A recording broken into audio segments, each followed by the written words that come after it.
game. The 1994 Memorial Cup tournament served the Kamloops Blazers their first of back-to-back championships. The OHL representative that year was the North Bay Centennials, led by head coach Bert Templeton. The CHL's second winningest coach in history took those Centennials to 3 OHL finals and over 12 seasons recorded 413 wins, but he still had no Memorial Cup title to his efforts. Templeton has now moved on and heads up a fresh, red-hot Barrie Colts team that has yet to drop out of the CHL's top 10 list and is alone atop the Central Division standings. Tonight, Templeton returns to North Bay to battle a second-place Centennials club, which is eager to jump back into first place. Stay tuned, the Colts and Centennials on CHL Sunday night.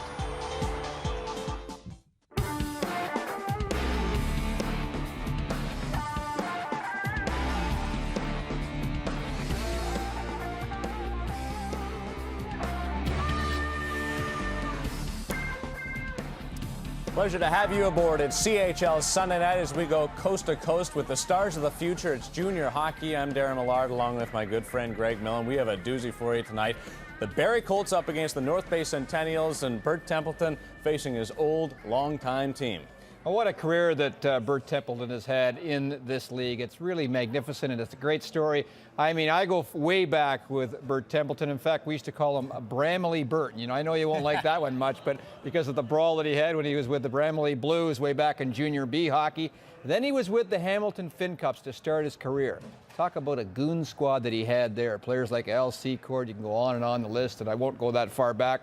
Most of you weren't around then, but he had goon teams. He was a very tough coach. But how things have changed. Now Bramley Bert, now Bert Templeton, sorry, Bramley Bert, is now a coach. Well, I just can't help it. But now he is a coach that has really changed, and that's what longevity is all about. 22nd year now in Major Junior A hockey, and that's what longevity is about, the ability for coaches to change. You think about Scotty Bowman. He used to be a tough coach. The players didn't like him much. What happened in Detroit this year? All of a sudden, they wanted him back, and they wanted Scotty Bowman back in a hurry. Right. And I think now with Bert Templeton, it's the same thing. He does no longer have the goon-style teams. In fact, the Barrie Colts are a pretty team to watch, skilled. He still knows the value of toughness, but the ability to adjust is why Bert Templeton has been such a marvelous coach in this league. His team has won 12 games. Did you ever think that the time would come when Bert Templeton would be led by a European and an 18-year-old goaltender? Not really, but both these players, we'll watch them tonight, are just real talents, and keep an eye on them. North Bay Centennials providing tonight's opposition. Why is that significant? Well, because our own Nick Kypreos scored 62 goals for the North Bay Centennials back in his junior days. It's Nick Kypreos night in North Bay this evening. I can't believe he scored 62 goals in one season. Nick Kypreos providing the color analyst job tonight. Our play-by-play voice is Kevin Quinn. We send you out to North Bay for the Colts and the Centennials. Guys?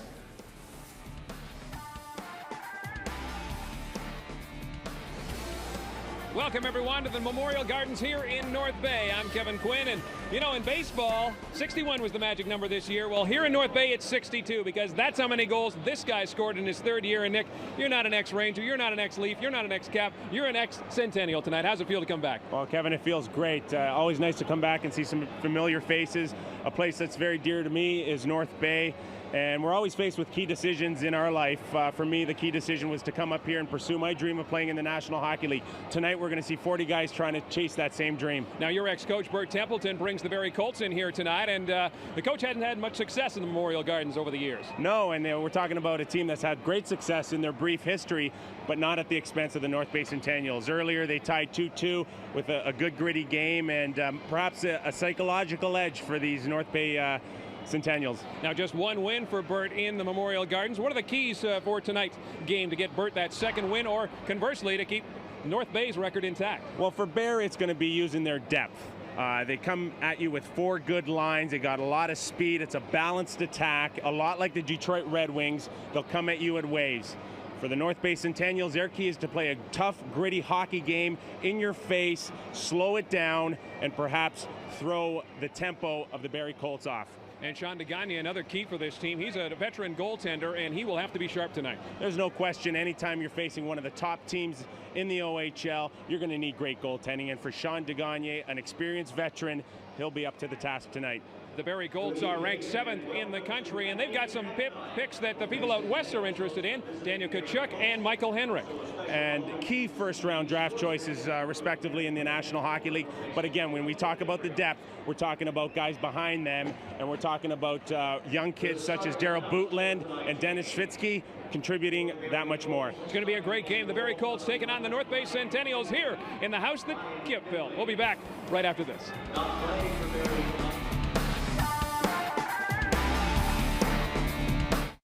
CHL Sunday night on CTV Sportsnet. Brought to you by Canadian Tire, still the right place.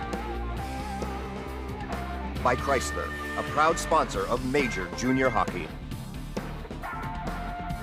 By Bauer, leave an impression. And by Molson Export, history in the making.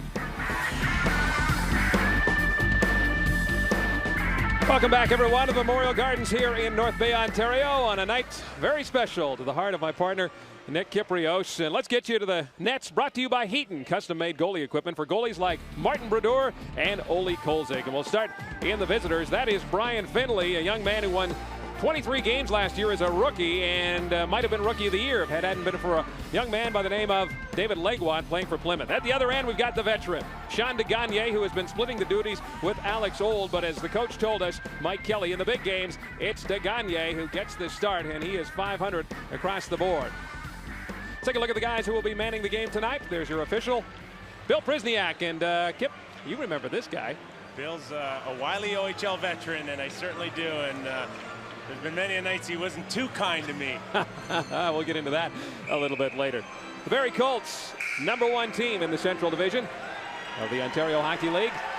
And in second place, the North Bay Centennials. And as we mentioned, the Centennials, no matter where they are in the standings, always play the Barrie Colts tough in this building. Just one win in 6 trips for the Colts. We're underway. The Centennials in their home dark brown, the Colts in their traveling whites. Gibson, top scorer for the Centennials, number 72 out there. And the Colts are getting out. Adam DeLue tries to cross center, can't do it. Fired back in. Finley will have to pick it up there, and they'll leave it for Martin Skula. #1 pick of the Colorado Avalanche last year, taken 17th overall. This one all the way down the ice. Lubensky will touch it up, and that will be icing. Tonight's lineup brought to you by Sherwood, proud to serve the hockey world. And here's a star-studded lineup for the Barrie Colts, and we start there with 14 Skula, #1 pick.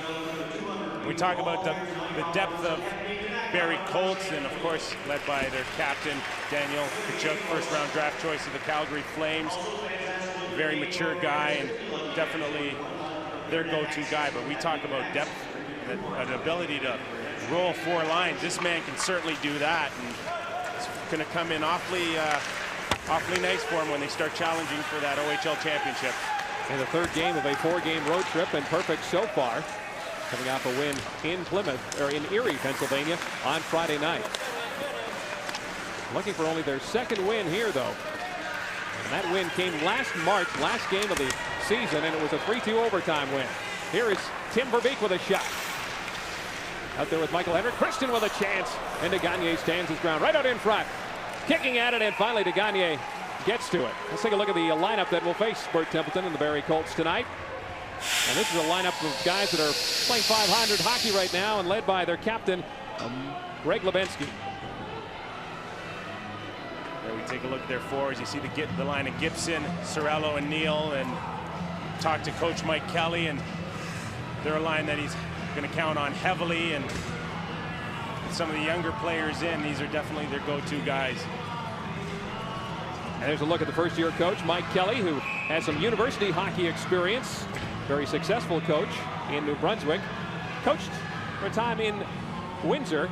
And there, as we mentioned, won the CIAUs with the University of New Brunswick. Now we get a chance to see Barrie in their power play. It's in the fatty.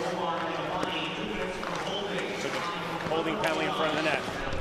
This is what Mike Kelly wanted to avoid early on, is giving the Barrie Colts, a talented team, the chance on the special teams. Here's a chance now, shorthanded. Fans wanted a penalty there as Perhaps Lackos got away with one there. knocked down his man with a whistle. And the faceoff will come out just outside the Colts blue line as you look at Brett Gibson, the top scorer on this Centennial squad. There's a look at Danny Tkachuk. 2 years ago, the #1 pick of the Calgary Flames. Yeah, and I got a chance to talk to Danielle before the game, and he talked about his training camp and the things that he has to come back and do. And now he's looking at his 4th year in the OHL, and you know, at times that can be a little frustrating. You might get complacent, but he's got a great attitude. Always has had a great attitude. And he knows the real key to his game from here on in is going to be consistency. Top point getters on this team. He has 20 points. Tied with Dennis Fitke in that department.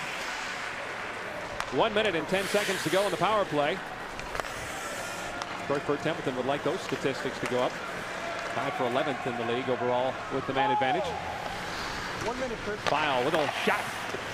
Gagne kicks that into the corner. Christian trying to keep it in. File will keep it in at the boards. Bumps it in. And that was gloved ahead. Out there, number 16 is a name familiar to hockey fans. That is Tim Verbeek, and yes, indeed, he is related to Pat Verbeek, his younger brother. And you played against Pat Verbeek. Let's see how he played. Match up. Played against him, played with him, played against him, played with him. 2 different times. One in Hartford in '93, and then again with the New York Rangers in '95. And he's had a great career his whole life. And we're not talking about a very tall guy, but he's got a big, big heart. He's a key cog in the wheel of the Dallas Stars, and I'm sure this Verbeek here is doing the same thing for the Barrie Colts. Bounce into Gagne will hold on to it. 36 seconds to go in the man advantage for the Barrie Colts. Danny Tkachuk, of course, here's a 4th-year player and a guy that saw last year's first-round draft pick make the Calgary Flames, that of course being Rico Fata. So you wonder how that plays on the mind of a young player. Well, there's no question you go into a training camp and you always check out the roster. That's the first thing you do, and you look at players that you might potentially beat out in a spot. But overall, you can't read too much into it. I'm sure he wishes nothing but the best for Rico Fata. But in the long run, Daniel Tkachuk knows what he can offer, and eventually Calgary will do the same. They'll know exactly what his worth is. Right out in front, here's Tkachuk with a chance, and Gagne got the puck, and he'll hold on to it. 16 seconds to go in the power play. One of the most successful coaches in North Bay was this man, Bert Templeton, won the OHL championship in 1993 before heading south to Barrie, and we talked to him about you. Now you can talk to us about him. I got the last say too, which is great, and you don't usually get the last say when you're dealing with Bert, but I can recall my first memories of being traded up to Bert, and the very first thing he ever said to me, Kevin, was, "I treat all my players the same," and he says, "That's terrible." So I knew exactly what kind of man I was dealing with, but there's no fair man than Bert Templeton, and when he says he treats everybody the same, it's awfully true. He's the type of guy that, you know, you earn his respect and he'll go to the wall for you. Second winningest coach in CHL history, behind Brian Kilray in Ottawa. Well, the penalty is over, so the Centennials weather the first storm of the hockey game. Both teams at even strength now with 16 minutes, 37 seconds to go in the scoreless first period. Here's Chris File, native of Chicago, draft pick of the Chicago Blackhawks. Rob Davison, third leading scorer on this Centennials team. Anchor on the defense. Chop away at it. Ryan Armstrong chops it in. And we got a break. 16 minutes, 14 seconds to go here in the first period. We're coming back to North Bay on CHL Sunday night. CHL Tuesday night hockey, Colorado versus Phoenix, coming up at 9 o'clock Eastern time on the full network. Right here, we're in North Bay with 16:10 to go in the first period. No score between the Barrie Colts and the North Bay Centennials. Kevin Quinn along with Nick Kypreos. Here's a chance now for Cameron. Cameron moving in with a shot, fanned on it. And Gagne stood his ground. Another one of those rookies that has done a great job for Mr. Bert Templeton. That is number 19, Scott Cameron. 18 points so far. We got a little rough stuff now in front of the Centennials bench, or in front of the net, that is. And Davison in there taking on Ryan O'Keefe. See if Prisniak's going to send him off. Scott Cameron, Kevin, showing tremendous speed. Earlier, we were discussing about how the Barrie Colts come to you in waves. And certainly when you got this type of speed in your lineup, it's very hard to contain. And right after that, some pushing and shoving, and that's perhaps the way North Bay is going to have to play this game all evening. You know, a guy like Scott Cameron's going to come at you hard. Throughout the lineup, they're going to come at you hard, and if you can slow them down a bit, start playing with that tempo a little bit, it might frustrate the Barrie Colts. So 2 minor penalties handed out. Josh Legg is sitting for the Centennials, and Ryan O'Keefe is in the box for the Barrie Colts. So 5-on-5 hockey still. 15 minutes, 52 seconds to go here in the first period. Omar and Infati trying to get it out, can't do it. Brad Pierce falls down as he tried to cross the line, takes a weak shot. Gagne is there, and Infati has it behind the Centennials net. They try and get it out, and do. Neal in there forechecking. Cirillo as well. Now we talked about Chris Neal doing well. 19 points on this team, 7 goals and 12 assists. Draft pick of the Ottawa Senators. Talk about Neal and being on that big key line for North Bay, along with Gibson and Cirillo, and type of guy that's going to play a gritty game for you. Strong power forward, never backs down from anyone, and certainly a reason why Ottawa made themselves a 6th-round pick. And he is not, as you mentioned, not afraid to mix it up. 61 penalty minutes so far this year, and that leads the Centennials. Face off just outside the Colts blue line. Verbeek and Armstrong take the draw. The Colts win it. Pierce out there with the #1 pick for the Edmonton Oilers. Number 27, Michael Henrik, taken 13th overall.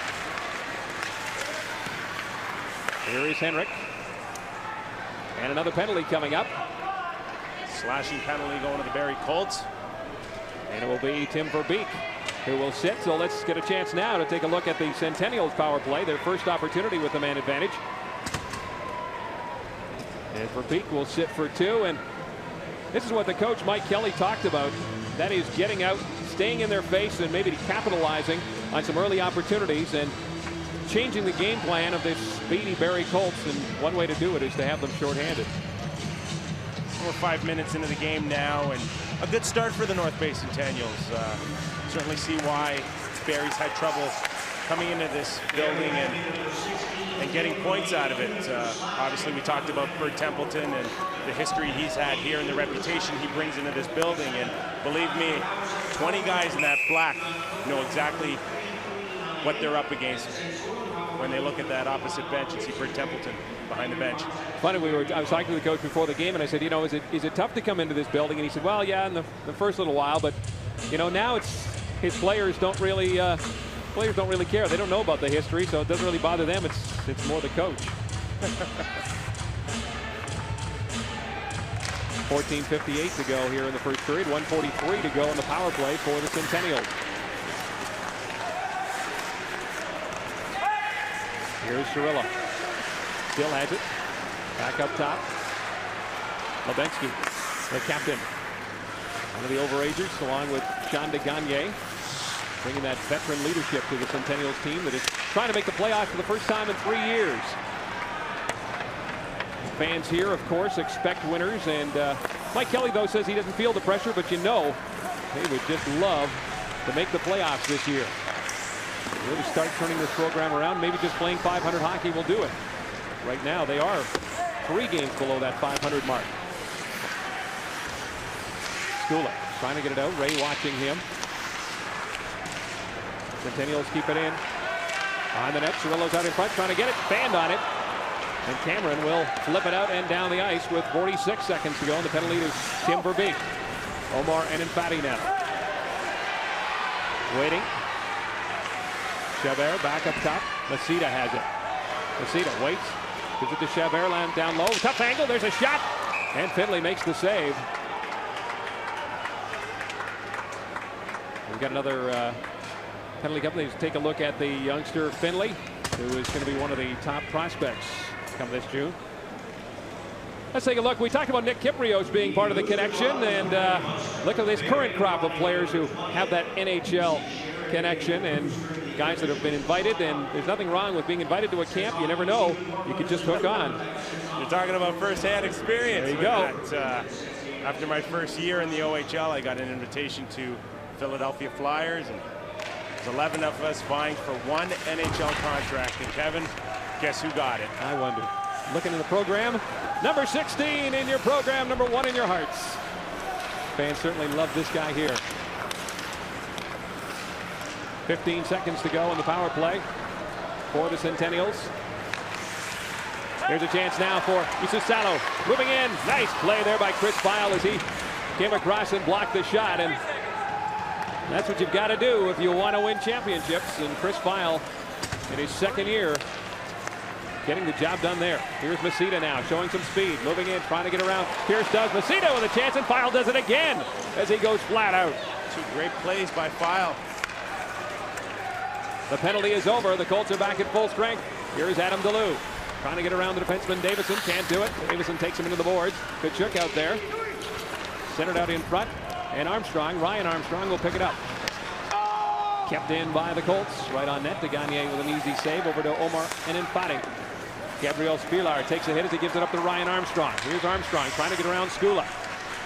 Goes wide. Skula takes him into the boards and then tries to take the puck off Dean as well. Armstrong in there, and Skula comes away with a pile. Here is Martin Skula. 17th choice of the Colorado Avalanche in the first round. Skula moving in.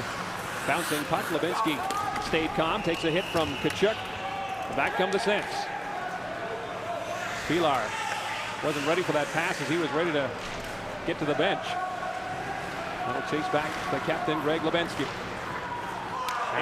8 minutes gone by, and North Bay countering Barrie's attack with a little speed of their own. 11:57 to go here in the first period. We're in North Bay, and we're coming back on CHL Sunday night.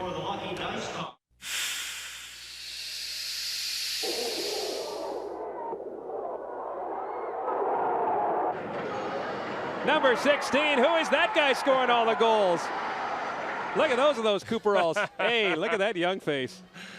Look at those numbers. That guy really playing the NHL. Come on. If you put up those numbers in the NHL, you'd be making $10 million a year. Easy. Great Ciprios, great ceremony before the game. That was great. Certainly great memories here, and very classy move by the North Bay Centennials to honor me, and big thrill for having my wife here and witnessing it. She's heard some great stories about this town and what it's done to me and how it's contributed to my growth as a person as well as a hockey player, and just a very proud moment for me and my wife. Well, they went into the Raptors and they dug out that number 16, and now you've got it to put in your Hall of Fame, and I'm sure that your young child coming along is going to say, hey, Dad, did you ever play in the OHL? I just hope they washed it before they gave it to me, that's all. You spent, what, 3.5 years here? I wonder if it's on the washing machine once. 11 minutes and 26 seconds to go here. No score. Bear takes a hit, fires it in. Finley around the boards, trying to get it out. Can't do it. Well, Rodney Richard, number 7, is out there. Not the biggest guy on the ice. Made the All-Star team, though, last year, and the fans here just love him.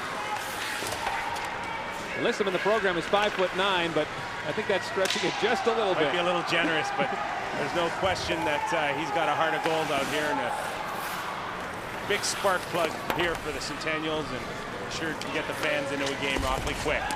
Gets knocked down there hard, and that brings a rise over the fans. Here's a chance now for Cameron. Out there with Jerry Connell. Centered in front. And the Centennials will come away. Neal gets caught up in neutral ice. Gets it back now. Neal moving in with Cirillo. Cirillo has a bouncing puck. Try to get it on net. Does. Finley out there to grab it. His bodies go flying. Right in the middle of that is number 14, Martin Skula. Another one of the first-round picks in the lineup tonight. Taken 17th overall by the Colorado Avalanche. And this kid brings a lot to the party, as they say.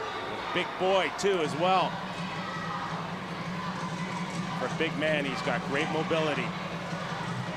Able to move the puck out of his own zone with that key first pass, and make a good key first pass. You can make yourself a nice career in the National Hockey League, and I'm sure Skula's got every intent to do that. 10:24 to go here in the first period. That one went across 2 lines, so they'll whistle it down.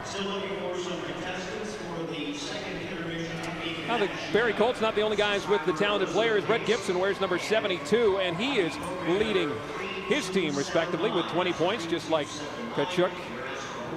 And he's a guy that can really light it up when he has to. Oh, he's been a big part of Mike Kelly's lineup game in, game out. Came from Erie in a midseason trade last year and went on to lead the Centennials in scoring. Great playmaking center, and he's counted on heavily, and he needs to have a real good game for North Bay to come out on top tonight. Centennials, Gibson, here he is right now from a tough angle. Loose in front. With the pressure, Neal back up top. Flipped on net. Finley looking for it, can't find it. Cirillo almost bopped it home. Here's Neal now, moving out in front with Gibson. Bang away at it. Neal just trying to turn and get a shot, can't do it. Gibson centering it out in front. Cirillo wasn't there, and the Colts relieve the pressure and get it down the ice. So that gets a nice hand from the fans here at the Memorial Gardens as they appreciate the hard work that that big line put together there as they almost got one. Great job by the Gibson line, cycling the puck down low, creating good scoring chances, and obviously North Bay's best shift so far early in this hockey game. Brian Finley under pressure, but Finley is used to it. Signed as a 16-year-old last year, was really a standout, but he was under pressure here. Good job of getting the puck to the net, creating all types of havoc on Finley. Cirillo doing a good job cycling the puck, getting it back to the net. Hero tested again. There's a shot by Lebensky that didn't miss by much. And Infatti trying to keep it in. Colts finally do get it out as Tkachuk gets it to center ice out there with number 35, Schwitke. Here is Chris Pyle jumping into the rush, takes a bump, but bounces it on net. Gagne decides to hang on to it with Daniel Tkachuk right on the doorstep. And he's involved in a little bit of activity in front of the bench, in front of the Centennials net. Skates away though. There's Danny Tkachuk, captain of this club in his second year. And as we mentioned, he and Schwitke are the guys that are leading this club in points. Daniel went to the Worlds last year as part of Canada's team, and that may have cost him a little bit.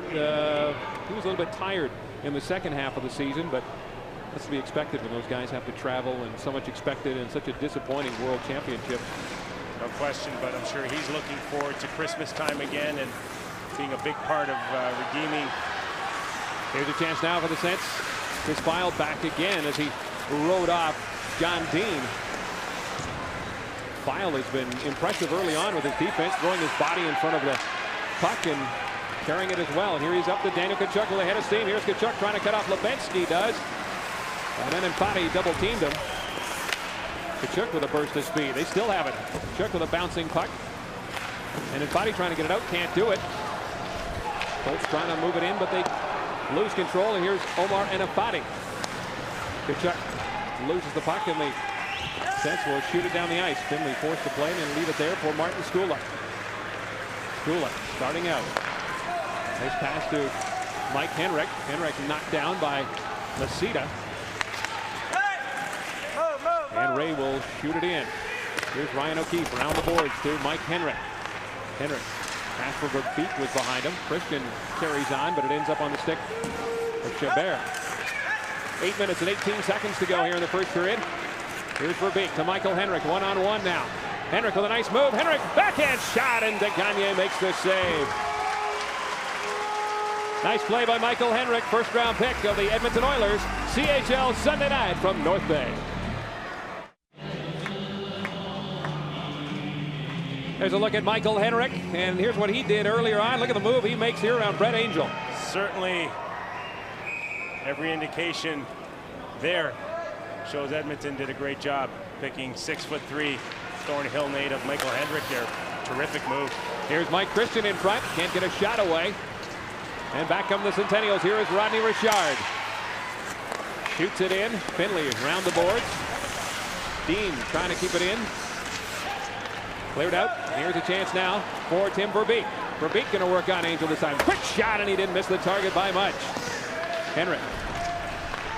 Colts keep it in right in front. Christian with a backhand, and Gagne makes the save as he gets knocked down. Reed trying to get it out. Here is Richard. All by himself. Richard will just shoot it in and head to the bench. Bob Reed, I guess, doesn't know what honor he has wearing that number 16. Oh, the pressure to live up to that. I don't know about that. Josh Legg bounces it in. He heads to the bench. Here's Andre Lakos. Tetzlaff can't get it out. Centennials with some pressure now. 7 minutes to go here in the first period. Neal keeping it in. Brett Angel puts it behind the net. And Brad Pierce will try his luck to get it out. It's to Clare, and he gets it out to center ice. Well, Brett Angel will pick it up. Clare, long pass for Jeff Tetzlaff. Carrillo will get there first. He ties up. And some more hitting after the whistle, and that's the kind of game that the Centennials know that they've got to play to try and slow down this Barrie Colts team. 6:41 to go. Done a pretty good job.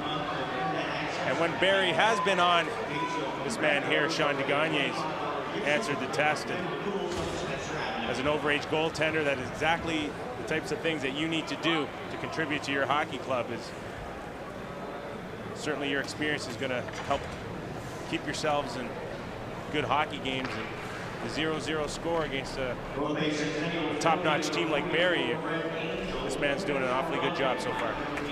And Brett Angel paid for that hit we saw. A little rough stuff against Fraser Clare. The second chance for the Colts. 2 shots on their first power play opportunity.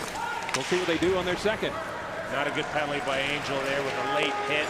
Really had nothing to do with the play. And those are the type of penalties that'll drive Mike Kelly crazy. Here is Chris File. Up there with Dennis Vitke, the rookie. Vitke loses the puck, and Rodney Richard shoots it down the ice. Back to pick it up will be Martin Skula. Adam DeLue, Vitke, and Tkachuk out there for the Colts in the forward line. Chris File and Martin Skula for the Colts. Here is Tkachuk. Daniel Tkachuk back up to Skula. Shot on net, tipped there by Schvidtke, but that one goes wide. Adam DeLue will keep it in. DeLue behind the net to Dennis Schvidtke. Schvidtke takes a hit from Levinsky. Colts remain in control. Back to the point. Shot on net. That one goes wide. Schvidtke will pick it up. Levinsky trying to get it out. And finally, Richard bangs away. He can't get it out. Tkachuk will keep it in. And now Rodney Richard gets it down the ice. So the Centennials doing a good job of keeping the puck away from the shooters. 35 seconds to go in the power play. Here's Tim Verbeek. Fires it around the boards. Race for the puck. Christian is there first. Henrik. And Afati gets it down the ice. So 22 seconds to go here. The second power play opportunity for the Barrie Colts. With 4:58 to go in the first period. It is scoreless from North Bay. Kevin Quinn along with Nick Kypreos. Verbeek fires it in. Levinsky will get there first. Can't get it out. Just 3 seconds to go. Angel set to come back on the ice. And the Colts go for 2. They have control of it though. Lakos moving in. Down low. Back up top. Lakos with a shot. They score! Andre Lakos. Just as the power play opportunity ends, he and Tim Verbeek hook up. And Lakos has his 3rd of the year. Great job by Lakos on the give and go. Never stopping, keeping his feet moving, driving to the net. And he wasted no time. There he gets it back and a quick shot. There we saw Armstrong miss his check on Lakos. And Lakos follows through and puts it up top. Tim Verbeek doing a good job of spotting him, and Andre Lakos gets his 3rd goal. Lakos coming over from the St. Michael's Majors. Happy to be on this squad, number 1 in the Central Division. Here's Jerry Connell looking for more. Bootman with a shot, and that one hit Davison. Back up top, right in front now. Connell had a chance, but he couldn't find the handle. 4:19 to go here in the first period. The Barrie Colts on top by the score of 1-0. CHL Sunday night. Tonight's top prospect is brought to you by MasterCard, the official card of the Canadian Hockey League. And he's in goal right now. And Brian Finley, one of the guys expected to go high in the June draft, got that quick glove. And at 6'3", Kevin, I have no idea what they're feeding these guys these days, but 6'3", and played with another big goaltender in Hartford, Sean Burke, and being that big and that mobile is very. And there's a goal. Cameron puts it in on the backhand. Confusion in front of the net. But Scott Cameron picked up the puck, put it home for his 4th of the year, and the Colts are on top by the score of 2-0. And a great job by Scott Cameron to stay with the puck. Even though he's down at this point right here, falling. Traffic in front of the net. Able to slide it by. Brett Gibson was all over him, but Scott Cameron put it home.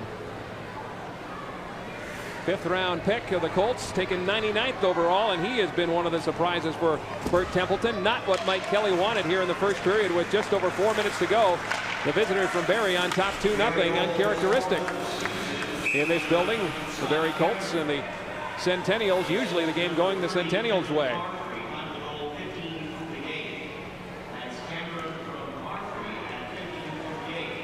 When we talked about depth on this team, doesn't necessarily stop at Tkachuk and Hendrick. We see Cameron involved. Bootland.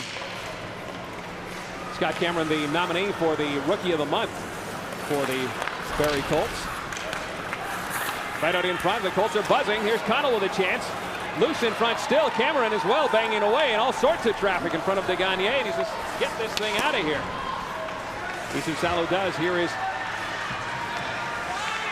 number 24, John Dean. Takes a hit.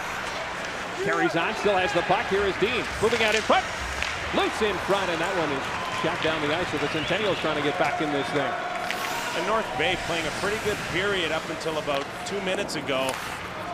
We talked about Barrie coming in waves, and what they need to do now is just get the puck in deep and do the things that they were real successful for about 14 minutes, and that's just cycling the puck low.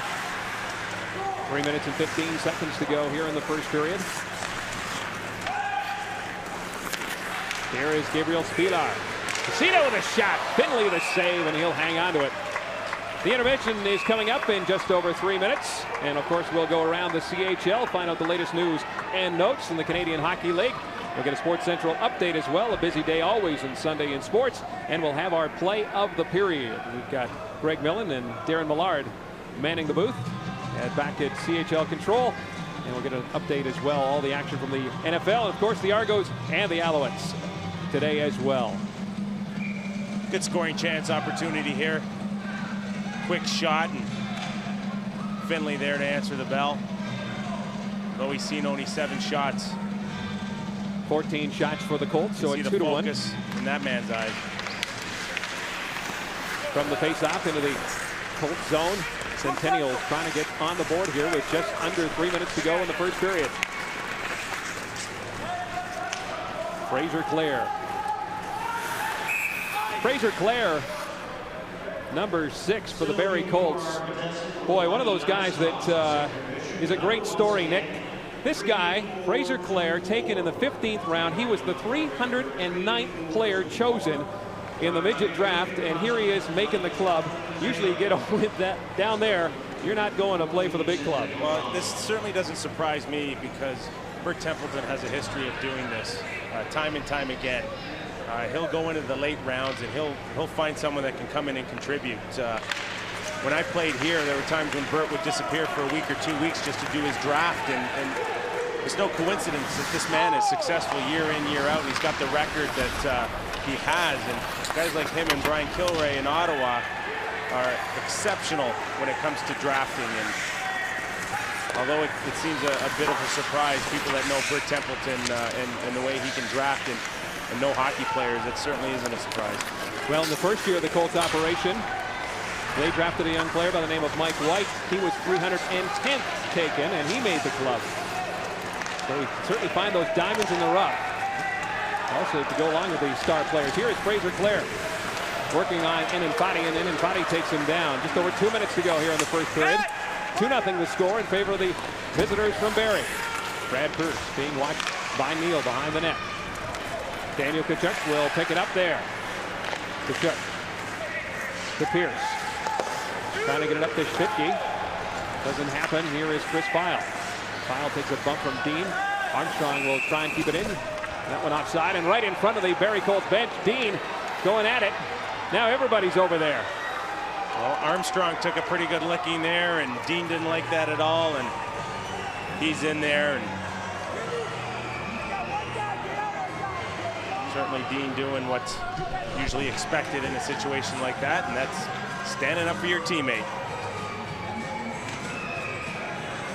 We talked about Bert Templeton and his ability to find players like Fraser Clare, like Mike White in the first, but also his ability with the Europeans. The success that this man has had has been unbelievable. When you think of players like Alexander Volchkov, first-round pick of the Washington Capitals, Jan Bulis, who was taken in the second round by the Capitals, and also players that are on the ice tonight like Dennis Schwitke and Martin Skula. This guy can really find those Europeans, and as Bert was telling us earlier, he was a guy that said, hey, I don't want Europeans in the league, but he's had a great record now. He also doesn't mind the rough stuff either.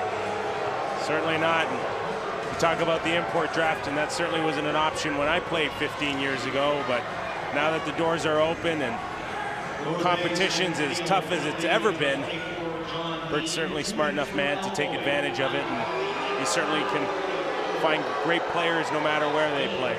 John Dean comes out of that with a roughing penalty, so the Barrie Colts will go on their third man advantage situation here. 0 for 2 so far. That goal coming, their second goal coming just as the penalty ended. So it's an even strength goal. 1:26 to go here in the period as we look at Michael Henrik. Mentioning the size of Henrik, 6'3", what we call in hockey very soft hands. Well, I was talking to him before the game and asking him what the Edmonton Oilers expected from him, and he was saying that he can score goals, he's proven that, but now he's going to kind of work on his defensive game, and he's not always up on the big line. He is kind of in that third, fourth line even, you know, very so talented. He's playing on the power play though. And this is what the players got to realize is when they come back from their NHL camps. It's a whole new life there, and you really realize what exactly you need to do and work on your game, and you got to come back and do it consistently. There's no such thing as just a great goal scorer to come out of the OHL, and I'm certainly firsthand experience of that. Again, I put up great numbers, but it's the overall package. Less than a minute to go. Yep. Helps you play in the National Hockey League, Kevin. Less than a minute to go here in the first period. Here's Michael Henrik moving in. Henrik with a pass to Verbeek with a shot. He scores! Tim Verbeek on a great pass by the guy that we were talking about, Michael Henrik. And that's the way to get people out in Edmonton noticing you. And a good finish there by the brother of Pat Verbeek. Again, a great job. Michael Henrik gaining the blue line. The whole time his head's up. He knows exactly where Verbeek is here, and he reads his situation great. Again, a great pass here. His head's up. He knows exactly where Verbeek is. He reads it. He times it. And those are the things, Kevin, you just cannot teach. You either have that instinct or you don't. Tim Verbeek getting his 4th goal of the season. Michael Henrik, his 6th assist. Power play goal, 30-0 for Barrie. We have 35 seconds to go here in the first period, so the Colts finally click with a man advantage, and there's the guy who did it, Tim Verbeek. Certainly a quick snapshot runs in the family there. He went up top, glove side on Sean Degagne. And that's the kind of contribution that the Colts have been getting up and down the lineup. It's just a balanced attack that has caused Bert Templeton to relax a lot more these days. Even when I played. You're saying he was a little bit intense in those days? 28 seconds to go here in the first period. The Barrie Colts all over the Centennials early on here. 3-0 is the score from the Memorial Gardens here in North Bay, Ontario. Omar Enfati with a long shot. Finley the save. He'll hold on to it and give it up to Lakos, who has one of the goals tonight. Andre Lakos for the Barrie Colts. Here's a chance for Masita now at the side of the net, trying to wrap it around. Masita still has it. Skula watching him. Masita breaks free. Here is Gabriel Spilar.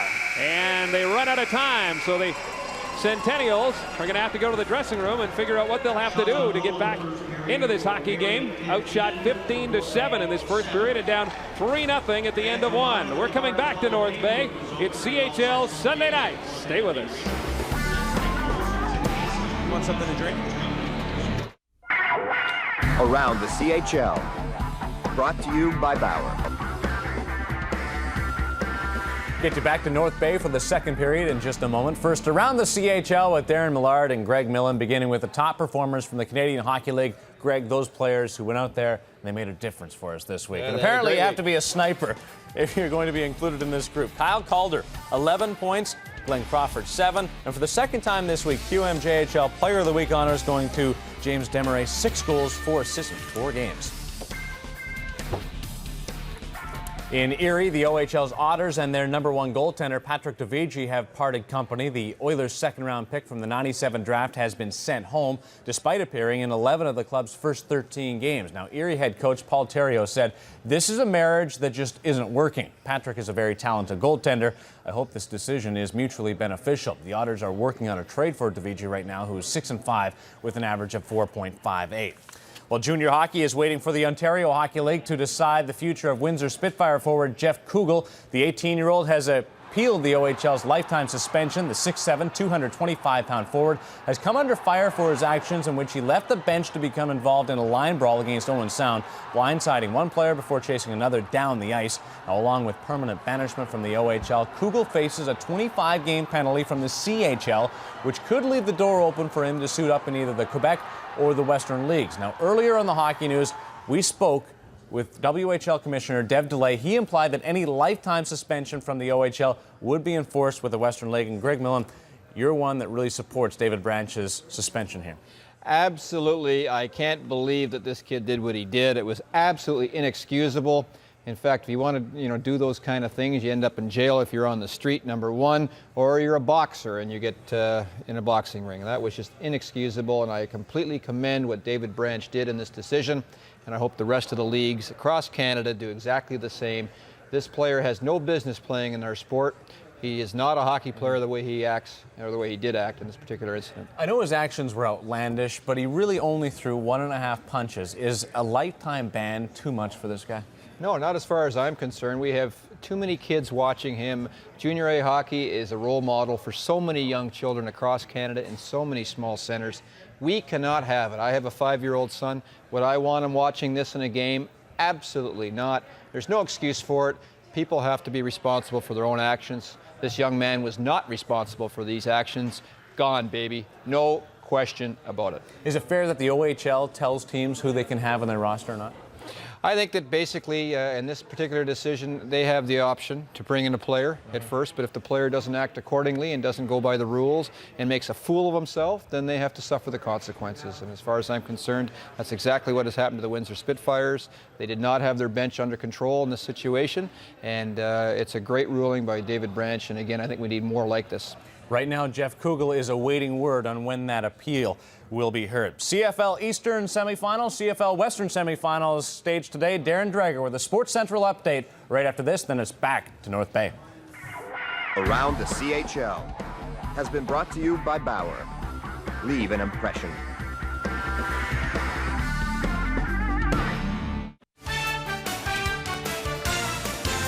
Hi, everybody. I'm Darren Dreger live in the Sportsnet studio. Let's give those CHL guys a bit of a break. 5 games in the NHL, but I suppose all eyes, in Canada at least, on the CFL semifinals that start in the West in Edmonton, where the Eskimos hosting the BC Lions. 26 seconds to go. Jimmy Kemp to Brian Huygens. This guy is headed for pay dirt. Finishes off with a nice dive. His second touchdown of the afternoon. What a celebration. In the land of the Eskimos. Fans loving it at Commonwealth. Kay Stevenson and the Edmonton Eskimos are on to the Western Final. The final here as Edmonton defeats the BC Lions 40-33. Eastern semifinal, Toronto and Montreal. In Montreal, third quarter, 27-21 Als. Argos safeties blitzing. Ham finds Matt Cody in the end zone, 34-21 at that point. Montreal goes on to win it 41-28 over the defending Grey Cup champions. So next week in Hamilton at Ivor-Wynne, it is the Ticats and the Montreal Alouettes. This is the Eastern Final. While out west at McMahon Stadium in Calgary, the Stampeders, leaders of the West, will take on the Edmonton Eskimos in an all-Alberta showdown. 5 games in the National Hockey League. What about Boston and Carolina? Boston up 2-1 in the third. On the power play, Bork feeds Allison. His shot redirects off Sean Hill's skate right to Kristich. That's his second of the night, made it 3-1 Boston. Then Kristich breaks free there, feeds it to Darren Van Imp. He gets his second of the night. 4-1 Boston. It is now 5-2. Leading Carolina Hurricanes. 5-2 the Bruins in front. The Bruins looking for their 7th win of the season. Our Labatt Blue Tuesday nighter finds the Colorado Avalanche in Phoenix, but before that, the Avalanche taking on the Calgary Flames tonight. Colorado trailing the Flames by 1 point in the Northwest. The Calgary Flames now leading there. And also tonight, the Edmonton Oilers on the road taking on the Chicago Blackhawks. The Oilers 7 wins in their last 10 games. Detroit and Anaheim tonight. The Red Wings in a bit of a slump. Will they end it in California? You can find out right here on Primetime Sports Central. Plenty coming up tonight, but first let's get you caught back up on the North Bay game. It is CHL Sunday night, second period action coming up. After 20 minutes, it's 3-0 for the Barrie Colts, and we are back with Daniel Tkachuk, the captain. And Dan, there's a little bit of a change coming into this building and having this much success early on. Well, North Bay's always played us pretty tough. I don't know, maybe it's the Bert Templeton sentimental thing. They seem to play us always tough, but I think we broke the egg last year, winning in overtime our last game in the regular season here, and today we seem to be on a roll. Now this team coming in here, I've watched you guys since the beginning.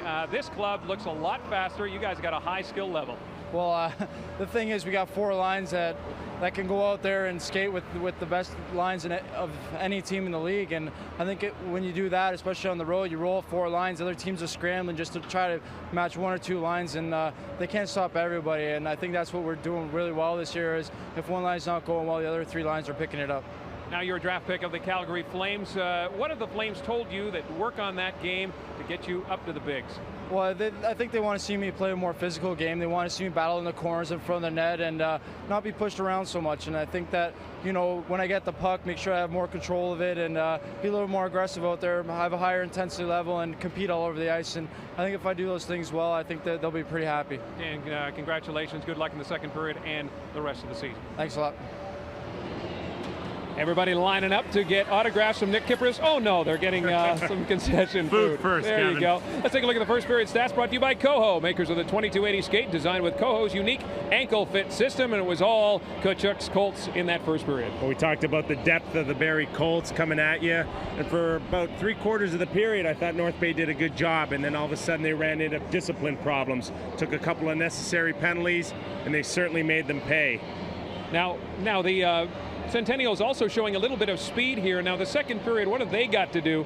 They've got to get a goal, first of all, but what do they got to do to get back into this one? Well, they got to get back on their game plan, and that's get the puck in down low, cycle, get things a little grittier, get it a little uglier, and slow things down, because you know they got to play a near perfect game. The other thing they got to do is stay out of the penalty box. I'm sure Mike Kelly's in the dressing room right now talking to the boys and sitting there going, listen, we got to be on our best game here, facing one of the top teams in the OHL. We certainly can't do that with unnecessary penalties. Penalties that you take down guys in front of the net, pulling the guy down that's on a scoring chances is one thing, but the unnecessary penalties are unacceptable. All right, that's the story so far, but we're coming back here to North Bay right after this. CHL Sunday night, and hey, who's that guy? Nick Kypreos, front and center on CHL Sunday night.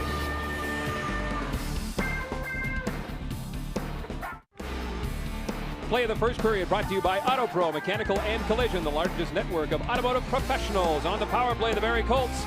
Gibson giving it away, and the first-round draft pick of the Edmonton Oilers, Michael Henrik, picks it up with a beautiful pass to Tim Verbeek. He goes upstairs for his 4th goal of the season, and it made it a 3-0 lead for the Barrie Colts, and that's where we stand on our play of the period. We're back with the second period right after this. CHL Sunday night on CTV Sportsnet. Brought to you by Canadian Tire, still the right place. By Chrysler, a proud sponsor of Major Junior Hockey. And welcome back, everybody, to North Bay, Ontario, the North Bay Memorial Gardens, the site of tonight's CHL Sunday night coast-to-coast game. The Barrie Colts and the North Bay Centennials. Second period underway, 3-0 for the Barrie Colts. And Nick Kypreos has gone through about 3 pens signing autographs up here. Can't believe they're still asking, Kevin. At least you're not charging them anymore. That's really nice of you. Barrie Colts dominating that first period, Nick, and the Centennials, you don't want to try and get into a shootout with these guys or try and skate with them because they are very, very talented up and down the lineup. There's a chance right there as Mike Christian didn't miss by much. Colts with some early pressure and a goal as Christian bangs it home and then gets knocked down. Mike Christian right off the bat scores his 3rd goal of the season, and it's 4-0 for the Colts. Christian having all types of time in front of the net, finding that hole in the slot to bang home that loose puck. Little sloppy defensively by the North Bay Centennials, and that's certainly a goal that is really going to hurt North Bay now. There's a look at Mike Christian, one of the guys that plays a kind of enforcer role on this team as well. 75 minutes in penalties, but he has his 3rd goal of the season and a 4-0 lead for the Colts. Just 37 seconds into the second period. The assist going to Martin Skula. We talked about the Centennials and what they had to do here in the second period. That is exactly the opposite of what Mike Kelly wanted, and this team is really in a hole now. Davison keeping it in for the Cents. Daniel Tkachuk out there with Dennis Schmidtke. He's battling with Spieler, and Schmidtke comes up with it. Dennis Schmidtke pass for Tkachuk. Bouncing puck gets away with him. Here's a chance now for Masita. Masita moving in. Finley stands his ground. Cleared but not out. There's a shot. Deflects and just missed the open net. Masita coming close for the Centennials. And a penalty coming up here to the Barrie Colts. So the Centennials will get a chance on their 3rd power play of the hockey game. And they need to get something going here. And give number 91, Messina, Lauren Messina, a lot of credit for a good shift there and doing a good job to help create havoc and drawing that penalty. Here's the penalty is Schmidtke with the cross check. And he will sit for 2 minutes. And this all started with Masita driving hard to the net, using his speed. And he does have a good offensive knack for the game. And this has led to North Bay's power play. Just one shot on net, their last man advantage opportunity. Colts trying to get it out, and they do. Infatti chased back. He's out there with number 25, Greg Levinsky. There's a chance now for Neal. Cirillo couldn't get the shot away. Gibson to Infatti. Gibson trying to get it on net. Skula deflects it into the corner. Centennials controlling, and Infatti up top. Over to Levinsky. Levinsky low shot, and that one just deflects wide. Loose in front, and it bounced over top of the crease. Centennials coming close. 1:13 to go here in the man advantage. Cameron with a nice move for the Colts. Out there, short-handed, knocked down, and here come the Centennials trying to get away. Can't do it. Daryl Bootlin will keep it in, and Lacos has it now as the Centennials control. Skula will just fire it in. Bootlin, the top pick of the Colts in last June's entry draft. Here is Gibson, Brett Gibson. He is knocked down.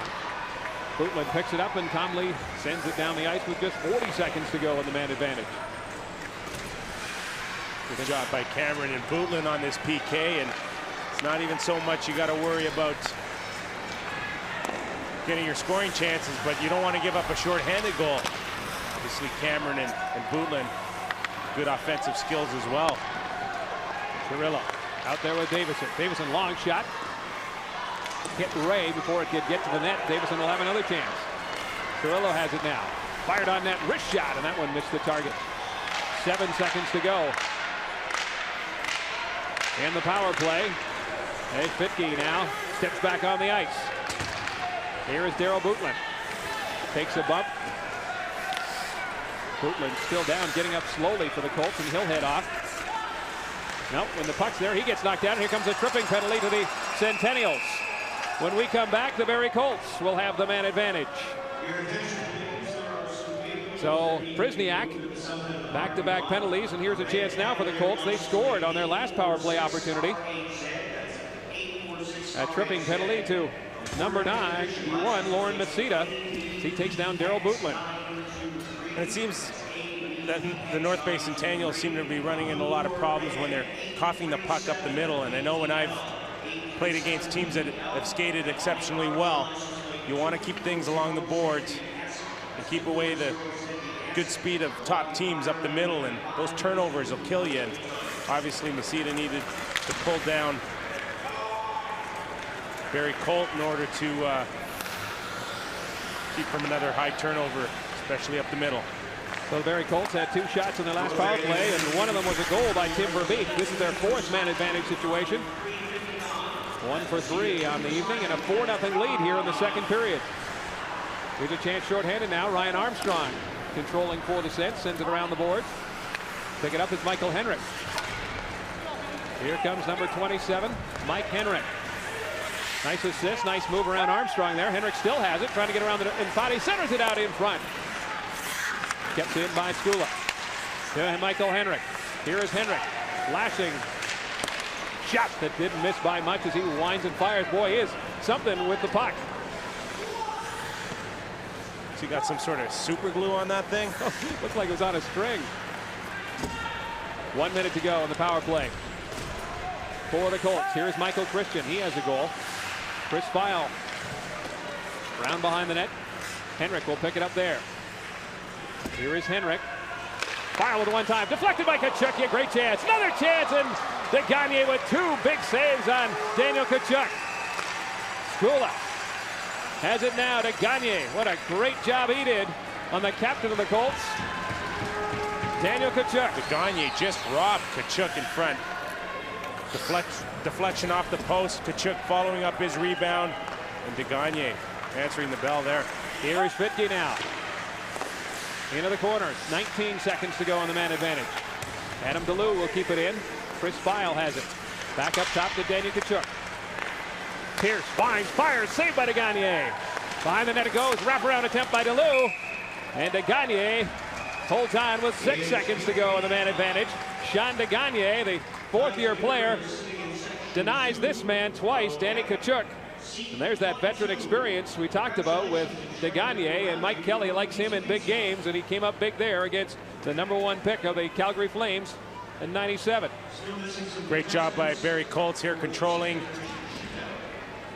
the power play, and there's Gagne with a big save on Tkachuk on the second effort. Take another look at it, following up. Gagne getting over there. We certainly talked again earlier in the game about the Barrie Colts coming at you at waves. Gagne's flooded right about now. And the penalty to Masita is now up. Both teams at even strength here with 13 minutes, 55 seconds to go in the second period, but the Barrie Colts in control. They lead 4-0. Chris File shoots it on net. Lauren Masita out of the penalty box and on the ice and just shoots it down. A race for it now. Scott Ray and Brad Pierce. Ray being watched by Tetzlaff as well. Masita in there looking for it. Prisniak gets them to play on, and the puck comes loose. Ray working hard. Fraser Clare. Dubinsky battling for it. Colts trying to get it out. Here's Jeff Tetzlaff. Up to Nick Smith. Smith has got Clare with him. Smith with a shot, then Gagne holds onto it. And we'll get a whistle. 13 minutes, 15 seconds to go here in the second period. Colts on top, 4-0. It's CHL Sunday night. We're taking a look now at the plus-minus leaders, brought to you by Auto Pro, the largest network of automotive professionals. And you might expect with a top team like the Colts, everybody in the plus. And the Centennials also, even though they're 3 games below 500, got some talented guys, and they are in the plus as well. But Boy, the Colts are near the top of the league. Balance attack will do that for you, and you certainly have it. And they've also got a 4-0 lead here in the second period with just over 13 minutes to go in the period. Colts with the pressure on again. Davison, one of those plus guys for the Centennials, fires it in, rifles it off the glass. Around the boards it goes. Ciprios will keep it in. Taking on Bootland. Finally, the Colts trying to work it out. Can't do it. Here is Stuhlen. Pass for 19. That's Scott Cameron. Too far for him. The Sens will have a chance to get it out, and they will. Ciprios shoots it in. Rodney Richard, little guy. Kept in. Down behind the net. Rob Reed leaves it there for Richard. He's trying to get it up to Davison. Davison flips it back in. Shots on goal favoring the visitors from Barrie, 20-9. Here's Jerry Connell with a chance. Connell, loose puck. Headed on end, and Degagne decides to hang on to it. 12-12 to go here in the second period. We're coming back to North Bay. CHL Sunday night. Well, the story of the game on the scoreboard is 4-0 for Barrie, but it's the guys that are unsung a little bit. Guys like Tim Verbeek, who have come up big. And that's one of the reasons this Colts team leads the Central Division. Another reason, Kevin, the power play 1 for 4 technically, but they scored a goal just as the player had exited, and contributed heavily to the reason why they're very successful so far on the power play. 37 seconds into the second period, they picked up their 4th goal, and they're looking for more. There's a long shot. And Tim Verbeek has been everywhere, and there's Mike Henrik as well. Next Sunday, CHL Sunday night on CTV Sportsnet, Medicine Hat at Calgary. Mike Toth and Cam Moon right here at 4 p.m. Pacific, 5 Mountain, 6 Central, 7 Eastern, 8 Atlantic, and 8:30 in Newfoundland. The Hitmen taking on the Tigers of Medicine Hat. That is a menacing looking uniform, that Calgary Hitman. Man. 11:50 to go here in the second period. The Colts on top by the score of 4-0. John Dean trying to get his team going. Iso Sinisato. Finland. Big kid, number 10. Taking the import draft. Got a chance to ask him who his favorite player was. To no surprise, Timo Solani. There you go. And after he told me that, he just had the biggest grin on his face. There is Dean. Chris Bile will get to the puck first. Mike Christian and Gibson tying up. Chris Bile will come away with it. Clear but not out. Angel will keep it in. Christian. And Gibson tying up behind the Colts net. No call. Who's your favorite player when you were a member of the Centennials in the NHL? You know, when I had signed with the Philadelphia Flyers off my first training camp off the invite, I had a lot of respect for Timmy Kerr. And I remember talking to Timmy Kerr my first training camp. And he told me that I reminded a lot of himself when he was younger. And both of us had a history of being able to score goals. He did eventually at the pro level, but he had to buy his time before he did it. Here's the Centennials with a chance. 2-on-1, just didn't work out, as Masita couldn't get the puck back from Gabriel Spilar. So knocked down with 10:18 to go here in the second period. Well, it's interesting. I was talking to your coach when you weren't around, saying, you know, this guy, did you think he was going to be, was he a tough guy while he played with the Centennials? And he said, not really. No, we knew he was a goal scorer, and we made him, let him play that game, and not until you got to the pros. And this guy, Danny Tkachuk, wants to get to the pros, that you had really to change your game. And I'm wondering if guys like Daniel Tkachuk, to get him up there, will he have to change his game? Well, certainly not. Daniel Tkachuk has got the skill level to be an exceptional hockey player. What he has to do is just add consistency to his game, whereas I just couldn't score at the NHL level. And that happens a lot where guys come out of junior with big numbers and just never get a cup of coffee in the NHL. And it's just not a one-dimensional game that you bring to an NHL arena. Certainly something that you need to do is be very well schooled in all aspects of the game, Kevin. And we're talking about especially defensively. whereas I was able to pick up my defensive work, continue to be a physical player. I didn't have to score the goals because I brought different elements. Now certainly a great NHL career. And these kids hoping for that as Chris File takes a shot. The body's starting to fly a little bit here as we look at the captain of the Centennials, number 25. And of course is Lebensky. Lebensky comes in as one of the key overagers for this North Bay Centennial team. He's also sporting one of the harder shots on the team. Talked to him earlier today, and he certainly liked to use that shot a lot more from the blue line, but he is definitely their emotional leader out there tonight. And he'd love nothing more than to see his team get on the scoreboard and get back in this hockey game. Attended the Carolina Panthers camp this year and was second in scoring last year for the Centennials, but nobody in the Cents has done any scoring tonight. The Colts down 4-0 with, or the Centennials down 4-0, I should say, with 9:15 to go here in the second period. Here is Dean moving in with Armstrong, trying to get the puck across, and Brad Pierce was there to block that pass. Pierce, number 3, doing a good job defensively for the Colts. They have outshot the Centennials 23-9 to this point.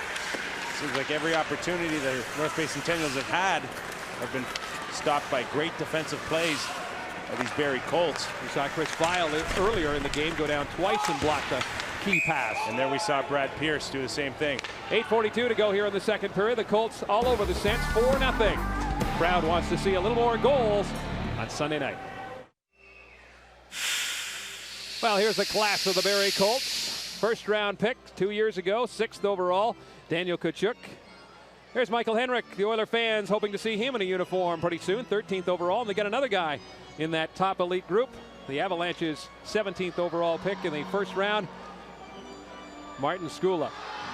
They're not the only guys that have been taken in the draft, but those are the guys that are first overall. And Martin Skula on the ice right now in the Czech Republic. Angel with a shot right on, and Finley makes the save. All certainly key guys in this Barrie Colt lineup that is off to a pretty good start. And 44 points last year for Martin Skula in his first year in the OHL. He wants to bring consistency into his game as well, and hopefully Kevin get off to the halfway point where the Barrie Colts can put themselves in a position to maybe host the Memorial Cup. Absolutely. They've got the relatively new, a 4-year-old building. We've seen some new buildings, so it's almost old. The Barrie Molson Center. And after 40 games, the top 4 teams and the 2 wild cards will get a chance to bid for the right to host the Canadian Hockey League Championship. So exactly how do you go about going after it? And there you go. The division leaders, 4 of them this year, of course, with expansion. Now 4 divisions in the OHL, 2 wildcard teams. And they'll pick the host site in January. And, of course, the Memorial Cup is in May on CTV Sportsnet. And the Colts, of course, got a chance. They got a building and they've got the team. And this guy would love to host the Memorial Cup. And as a player, I certainly didn't have the chance to go into Barrie and play 15 years ago. But as a Toronto Maple Leaf, I certainly enjoyed training camp up in Barrie.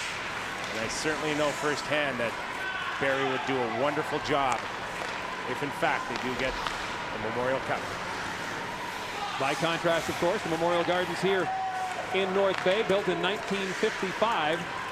But it's seen its share of exciting hockey. They hosted the All-Star game last year. Well, I was born in '66, so does that mean I didn't build this? Oh, wait a second. You just took ownership of it without 62 goals. It's not the house that Nick built. You were lying to me, Kevin. Sorry about that, buddy. Yeah, we directed you to your luxury box. I wonder what took you so long. You couldn't find it. NHL Tuesday night comes your way, of course, on Tuesday night. 8:30 Eastern time. Look at Nick Kypreos again. Oh my gosh. Of course, it's the there's the game. Half hour later, you get to see the Colorado Avalanche taking on the Phoenix Coyotes. All this coming your way on Tuesday night hockey. Nick, you're going to be there signing autographs again? No, this is just a once-in-a-lifetime deal here in North Bay. Well, when you score 62 goals, and you deserve it. 7:33 to go here in the second period. The Barrie Colts on top of the North Bay Centennials by the score of 4-0. Mike Christian, one of the goals tonight for the Colts, out there with Tim Verbeek, who also has a goal. Michael Henrik has come close several times. He assisted on that Verbeek power play goal, the only one for the Colts with the man advantage. Davison being watched by Henrik. Henrik goes down, takes him out. Back up top. O'Keefe with a shot in that one. De Gagne had to be sharp on. Back comes Lauren Macedo. Macedo trying to whine and fire. O'Keefe knocks him off his pins and shoots it down the ice. Great job by O'Keefe standing up at the blue line. And you got to know Bert Templeton just loves seeing that. Here is Michael Henrik. Gives it away here to Scott Ray. Ray across the line. Long shot. That one hit Chris Vile. And Henrik and company decide to push the puck in, and Finley holds on to it. And we've got a whistle with 6:34 to go here in the second period. Look at Brian Finley. Hasn't been tested. Only 10 shots going his way. The Colts out shooting the Sens 24-10 to this point. We mentioned this young man, 16-year-old, last year, 23 wins as a rookie, and was in the hunt for Rookie of the Year. Certainly established himself as a top netminer in the OHL, and I'm sure has a lot of NHL scouts now keeping a very close eye on his play the rest of the season. Kachuk gets it out. Spitke in a race for it, but beaten to the puck there, but Kachuk carries on. It's knocked down. Armstrong behind the net trying to get it out. Salo takes a bump. Colts keeping it in. Lebensky and Kachuk right out in front. Adam DeLue knocked down, but gets up, gets the puck in the corner, and Infati tying him up. Here is Dennis Spitke. Spitke behind the net, trying to get away from Lebensky. Spitke showing those skills, still has the puck. Nice pass to Adam DeLue behind the net as he was getting knocked down. Centered out in front. Then Chris Vile couldn't get hold of it. He'll be chased back into his own zone. 5:44 to go here in the second period. Colts on top, 4-0. That one offside. Dennis Spitke, and one of the import picks of Bert Templeton. As they've got a fight right now. Cirillo takes his man down. He was on top of him, and that's one of the few moments the Sens fans have been able to cheer. Well, certainly one of those situations where now scores 4-0, and it seems like nothing is happening much other than the seconds ticking down, and Adam DeLue and Cirillo wanted to see if he could spark something up, and I think I've been in that situation a few times, and this guy wanting to see some toughness. Of course, your teams had the Hatcher boys in the lineup, so he knew Bert had toughness back in the early 80s. Adam DeLue, one of the players that Bert's counting on to kind of police things on this very quick and talented team, mixing it up with Mike Cirillo. And with 5 minutes and 40 seconds to go, we'll see what kind of spark that might add to the North Bay Centennials, and see if they can stir things up a little bit. Next Sunday, we'll go out west with the WHL, and it's the Medicine Hat Tigers taking on the Calgary Hitmen. Mike Toth and Cam Moon will be your announcers, and it's 4 Pacific, 5 Mountain, 6 Central, 7 Eastern, 8 Atlantic, and 8:30 in Newfoundland. All across the country. So Mike Cirillo, who led the OHL in penalty minutes last year with just over 300, adding to his total this year. He and Adam DeLue both in the penalty box with 5:17 to go here in the second period. Sens still looking for their first goal. A dominant performance with the Barrie Colts in their history of coming here to North Bay. Up until last March, they hadn't won a game here, just picked up a tie. And they did that in their first year. They won 3-2 here in overtime last March for their first victory. The two teams playing to a 2-2 tie. The two teams met the big-time meeting right there as Lacos takes his man down. And we've got a whistle with 4:47 here in the second period. 4-0 for the Colts. We're in North Bay for CHL Sunday night. Just before commercial break, Kevin, we saw a big hit Standing his man up at the blue line. Lakos with a big hit there. That's Ciprios hockey. And that is the way hockey should be played right there. There you go. 4:46 to go here in the second period. Colts doing the hitting and the scoring. On top by the score of 4-0. Bootman tied up by Ray. Prisniak wants him to play on. File comes out of the pile with the puck.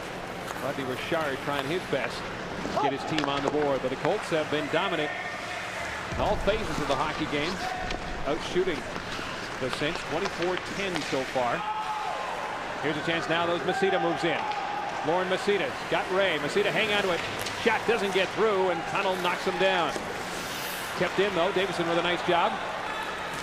Masita was out in front, but Ray couldn't get the puck to him. And back the other way is the Daryl Bootman, the #1 pick of the Colts. He goes down in a heap. Rodney Richard battling for it. Is Bootman just getting up now as offside. Now, Nick, let's see if you can identify these Centennial fans in the stands tonight on your special night. I think these folks were the ones that, you know, found themselves running out of milk and peanut butter and all sorts of household items with you in there. That's right. Who are these folks? These are my billets, and they are my family away from my real family in Toronto. Reno and Claudette Daig are people responsible for putting me up while my putting up with you. Putting up with me during my days here in North Bay, and great people, and we got a chance to attend my wedding, which was kind of nice as well. So important, the billet effect. Here's Ryan Armstrong now, 2-on-1. Here's a chance, and the bouncing puck as Rob Reed couldn't get it to settle down, or he was close to getting the Saints on the board. But so important, the billets to a young man's development. People, I think that's really overlooked when you talk about a junior hockey, a career of a junior hockey player away from home as a teenager. The billet's so important. There's no question about it, Kevin, and we're talking about 16 and 17-year-olds, still very impressionable at that age. And you obviously know what you're doing here. You're trying to fulfill a dream, and at the same time, you don't have your mom and dad, and sometimes they're not there. You look for guidance, and usually it ends up being your billets. Centennials, great Canadian tradition at the major junior level, and absolutely great people. 3:13 to go here in the second period. Lakos out there with Martin Skula. Here is Skula carrying the mail for the Colts. Into the corner he goes. Chabert trying to lay him out. Missed the check. Lakos back up top. Keeps it down low. Here's Henrik. Centering pass. And Christian was late getting there as the Centennials try and get it out. Lakos will pinch, keep it in. Henrik has it now. Henrik to Mike Christian. Trying to get it back to Henrik. Instead it's John Dean. Here is Dean away. Skula watching him. Andre Lakos will pick it up for the Colts. Centennials making line changes. Puck shot in. Kachuk racing in after it, but it is Brett Gibson. Comes away with it. Pass to Gabriel Spilar. Chris File. Kachuk takes a hit from Neal. Gets it out to Daryl Bootman. Here is Bootman trying to get around the defense. Bootman still has it. Schmidtke now. Drop pass for Kachuk. Kachuk backhand, and that one goes up on top of the net and over top of the glass.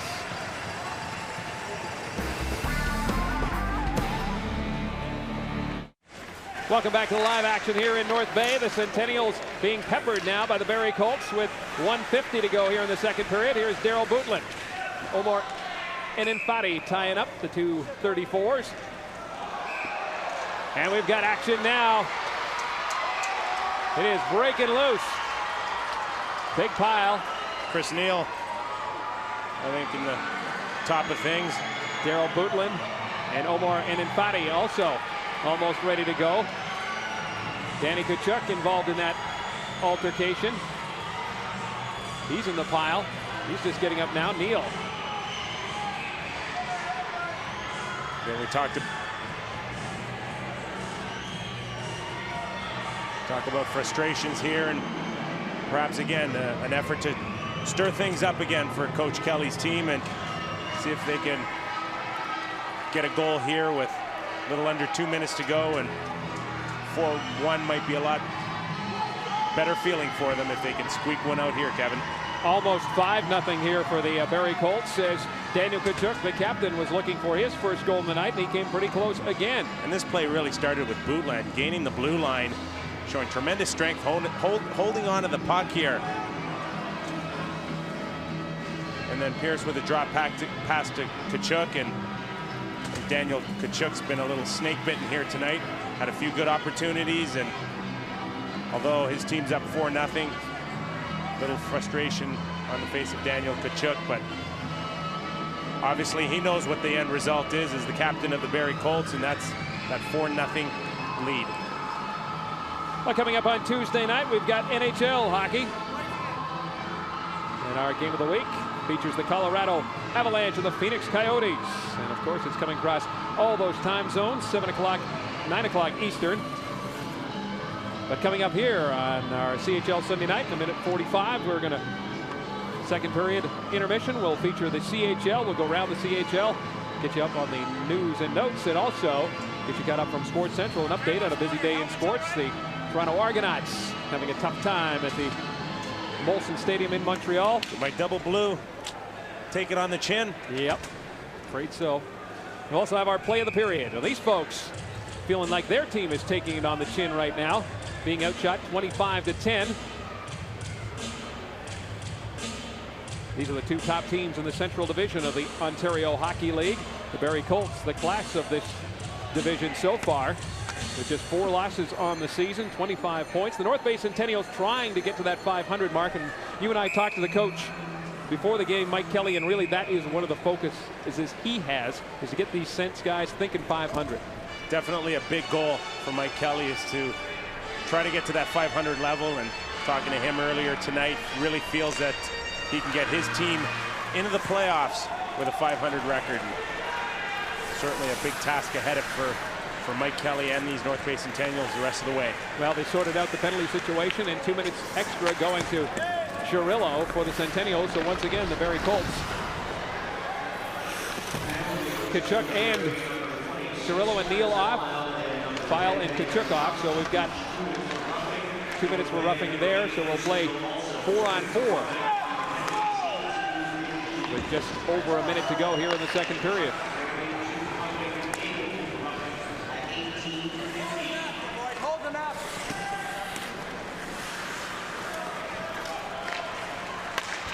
One minute to go. The Centennials will have the man advantage. This is their third opportunity. They would love to get something going here. 45 seconds to go in the second period. All the confusion.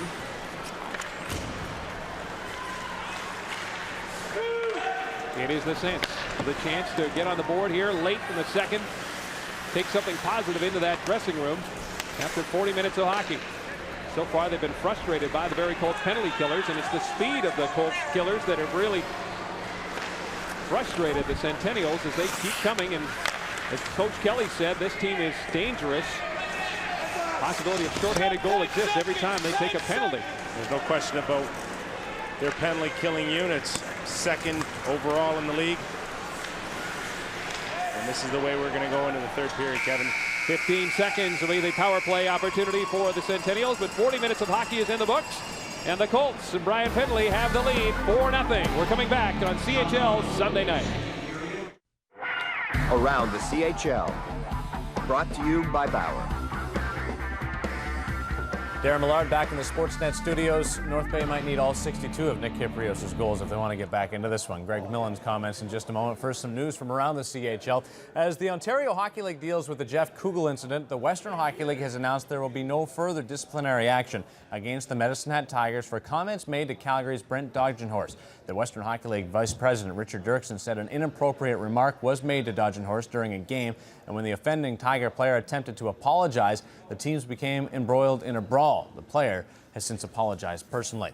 The Maritimes continues to embrace junior hockey. This week, the Moncton Wildcats of the Quebec League attracted a record crowd to the Moncton Coliseum, jamming more than 7,000 people into the building, 7,236, the most ever to watch a junior game in New Brunswick. The only unfortunate part is they lost to Halifax by a count of 4-3.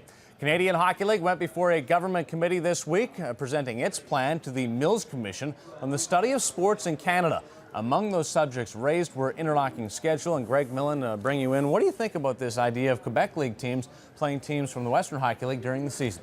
Well, I think maybe it might be a little bit unrealistic. I think it's a nice idea in theory, but who's going to pay for all the travel to begin with? If I was a junior operator, I wouldn't be too pleased if I was in the Ontario League and I had to travel out west to play a game. But in theory, it's a neat idea. I think that a lot of Western teams would love to see an OHA team come in or vice versa, or a Quebec League team. So in theory, it's good, but I think there are all kinds of bugs that need to be worked out. Mills Commission is the study of sport in Canada. The CHL, just the latest number of leagues to go before this commission, one of those being the NHL. Yeah, and a lot of neat things that really came up from the meeting. Of course, this Jeff Kugel situation wouldn't go away, and I don't think the CHL was all that pleased about that, but they did make some progress in terms of information, telling the commission what they do for minor hockey.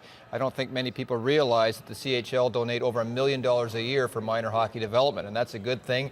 And there are all kinds of different programs that they want to get involved with, and education being a big one. The CHL has done many good things in the last few years to enhance education. The one that I really like, the one idea that came out from this commission, and it's a little one, but the fact that they want to take the Memorial Cup team to Parliament Hill to visit with Jean Chrétien. And what a great idea that would be, and what a thrill it would be for all the kids that win the Memorial Cup. Nice idea, guys, and I think we should go with it this year. I like it a lot. Sports Central update with Darren Dreger coming up next, and after that is third period action, the Barrie Colts against the North Bay Centennials. We'll see you after the game.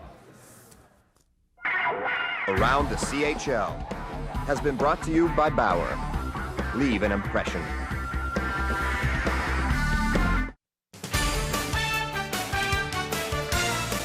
Hi, everybody. I'm Darren Dreger, live in the Sportsnet studio. 5 games in the National Hockey League, but I suppose all eyes in Canada on the Canadian Football League today, and specifically the semifinals, the Western semifinal at Commonwealth Stadium in Hamilton. Let's take you there, the Lions and the Eskimos.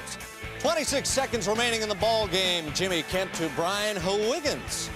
This guy knows what to do with it. Takes it all the way in for the winning score, and adds some insult there as he dives across the line, his second of the game. They are celebrating at Commonwealth today because they know this means an all-Alberta Western final. You bet Kay Stevenson and his lads are off to Calgary next week. How'd they do it? 40-33, the Eskimos over the BC Lions thanks to a good second half. We got off on a good start, and we continued to build on that start. And offensive line played great. My hat's off to the other 4 guys and myself. And quarterbacks came in, Jimmy came in, and continued to roll. And we had a little fault there in third quarter, but fourth quarter we really picked it up and got it on the way. Once we settled down, we got back on rhythm and did some good things. It's really a tough loss because worked hard. The second half of the year to put our team in a situation that we can, win this whole thing, and we believe we could.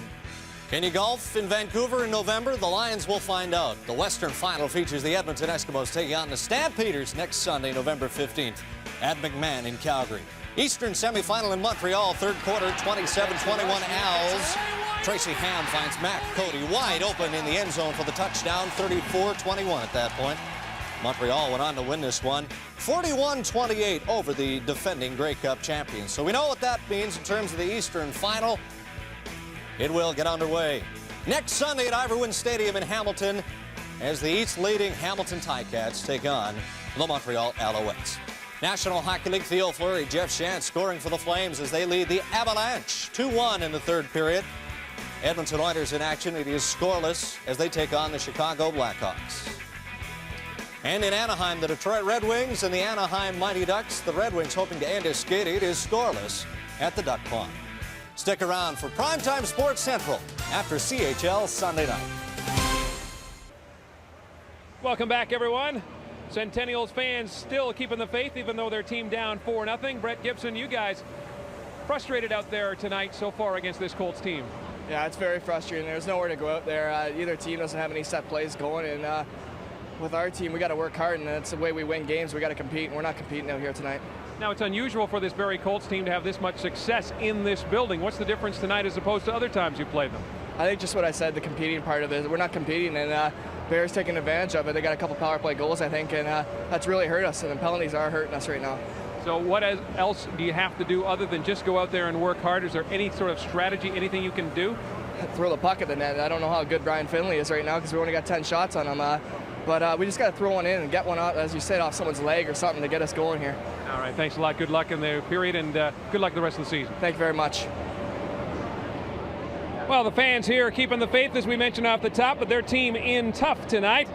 Take a look at the statistics from the second period, brought to you by Jofa, the official protective equipment of the NHL. More NHL players trust Jofa over any other brand. And again, just like the first period, Nick, it's been all Barrie. Yeah, and if there's any ideas of the Centennials getting back in that period, in the second period, Christian certainly put that to rest.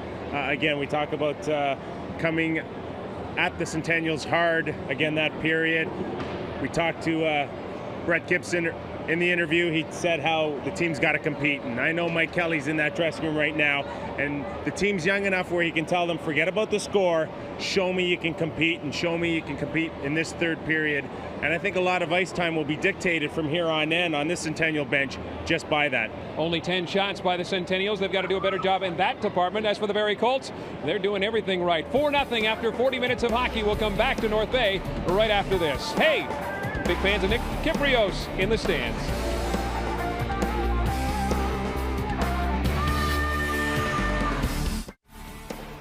The play of the second period brought to you by CCM, the hockey company. 100% hockey, 100% Colts in the second period. Just 37 seconds in. Skula with the shot, fanned on it, but Mike Christian was there to bang it home. He gets his third of the season, gives the Colts a 4-0 lead, and that's where we stand after 40 minutes. The play of the period brought to you by CCM. CHL Sunday night on CTV Sportsnet. Brought to you by Bauer, leave an impression. And by Molson Export, history in the making.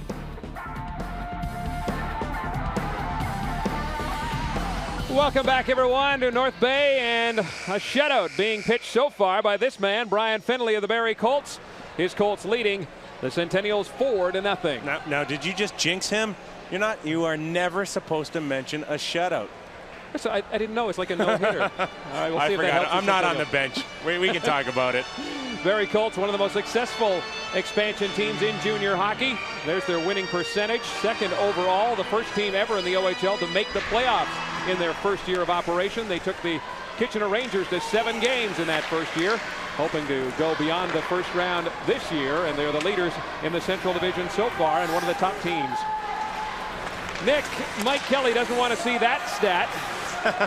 It's staring at him right in the face right now. Good thing you don't have a monitor in the Centennials dressing room, or they wouldn't have come out.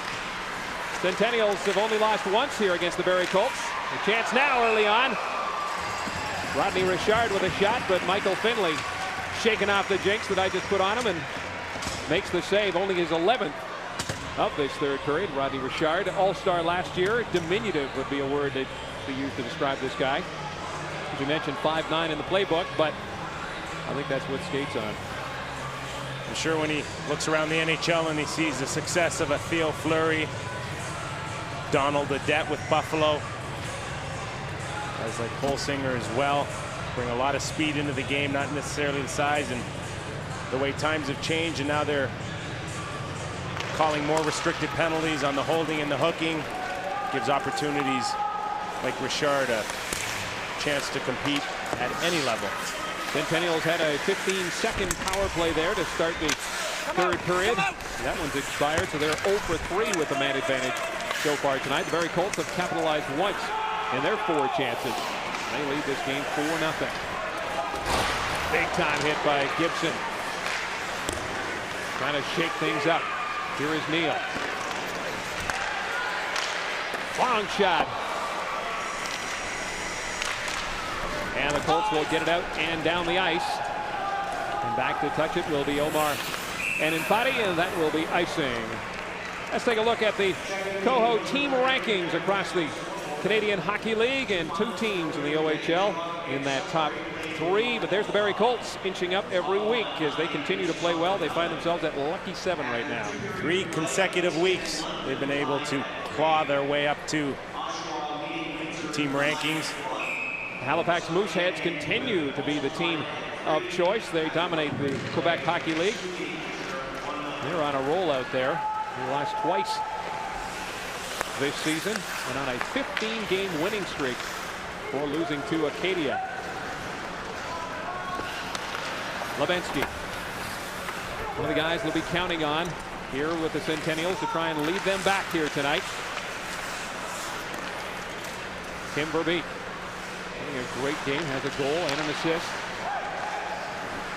Playing a typical Verbeek type of game, gritty and honest. Here's a chance now. Isu Salo trying to get around the defense, can't do it, and he'll head to the bench. Here is Martin Skula.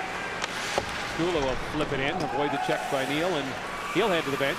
Someone stick right in the Centennials' crease. Gagne has to get rid of it. Neal trying to get out, can't do it. Cirillo tied up. Cirillo loses stick and goes after one of the players on the Colts bench. Skula with a shot, and that one didn't miss the target by much as he absolutely crushed that one. Delu with a chance. The Gagne can't find it. Centennials trying to get it out. Davidson has a broken stick right out in front. And the Centennials trying to relieve the pressure as the Colts are all over them here early in the third period. Pierce. Tkachuk. He sends it in. Gabriel Spilar will try his luck for the Centennials. He can't get it out. Chabert punches it out to Ray.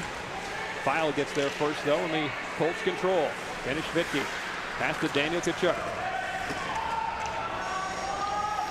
25-11 the shots on goal in favor of the visitors from Barrie. Fred Gibson talked about that in the second intermission. He said, we don't know how good Brian Finley is. We haven't put enough shots on him. Masita trying to get loose. Bouncing puck. Ray will keep it in. Centering it out in front. That one cleared away by Lakos. Race for the puck. Take a look at the dominance of the offense by the Barrie Colts. 25 shots on goal. With 16:34. The Gagne tested early and often. But one of the big goals came early in that second period, Nick, when the game could go either way. A 3-0 lead for the Colts, and just 37 seconds in, Mike Christian beat this man to Gagne, and that really kind of let a lot of steam out of the Centennials. And really, this game, and the way that it's gone, is certainly no fault of this man here. Gagne has made pretty good saves. The last time these two teams played was October 23rd in Barrie, a 2-2 overtime tie, the lowest scoring game combined in goals for the Barrie Colts in their 4-year history. Rodney Richard, number 7. Trying to keep it in. Martin Skula, number 1 pick of the Colorado Avalanche, avoids the check. Cameron trying to get it out. Does. Richard in there working. Connell tries to take him out. Richard went underneath the check. Back comes Brett Angel. Angel. That pass didn't connect. And here is Daryl Bootland.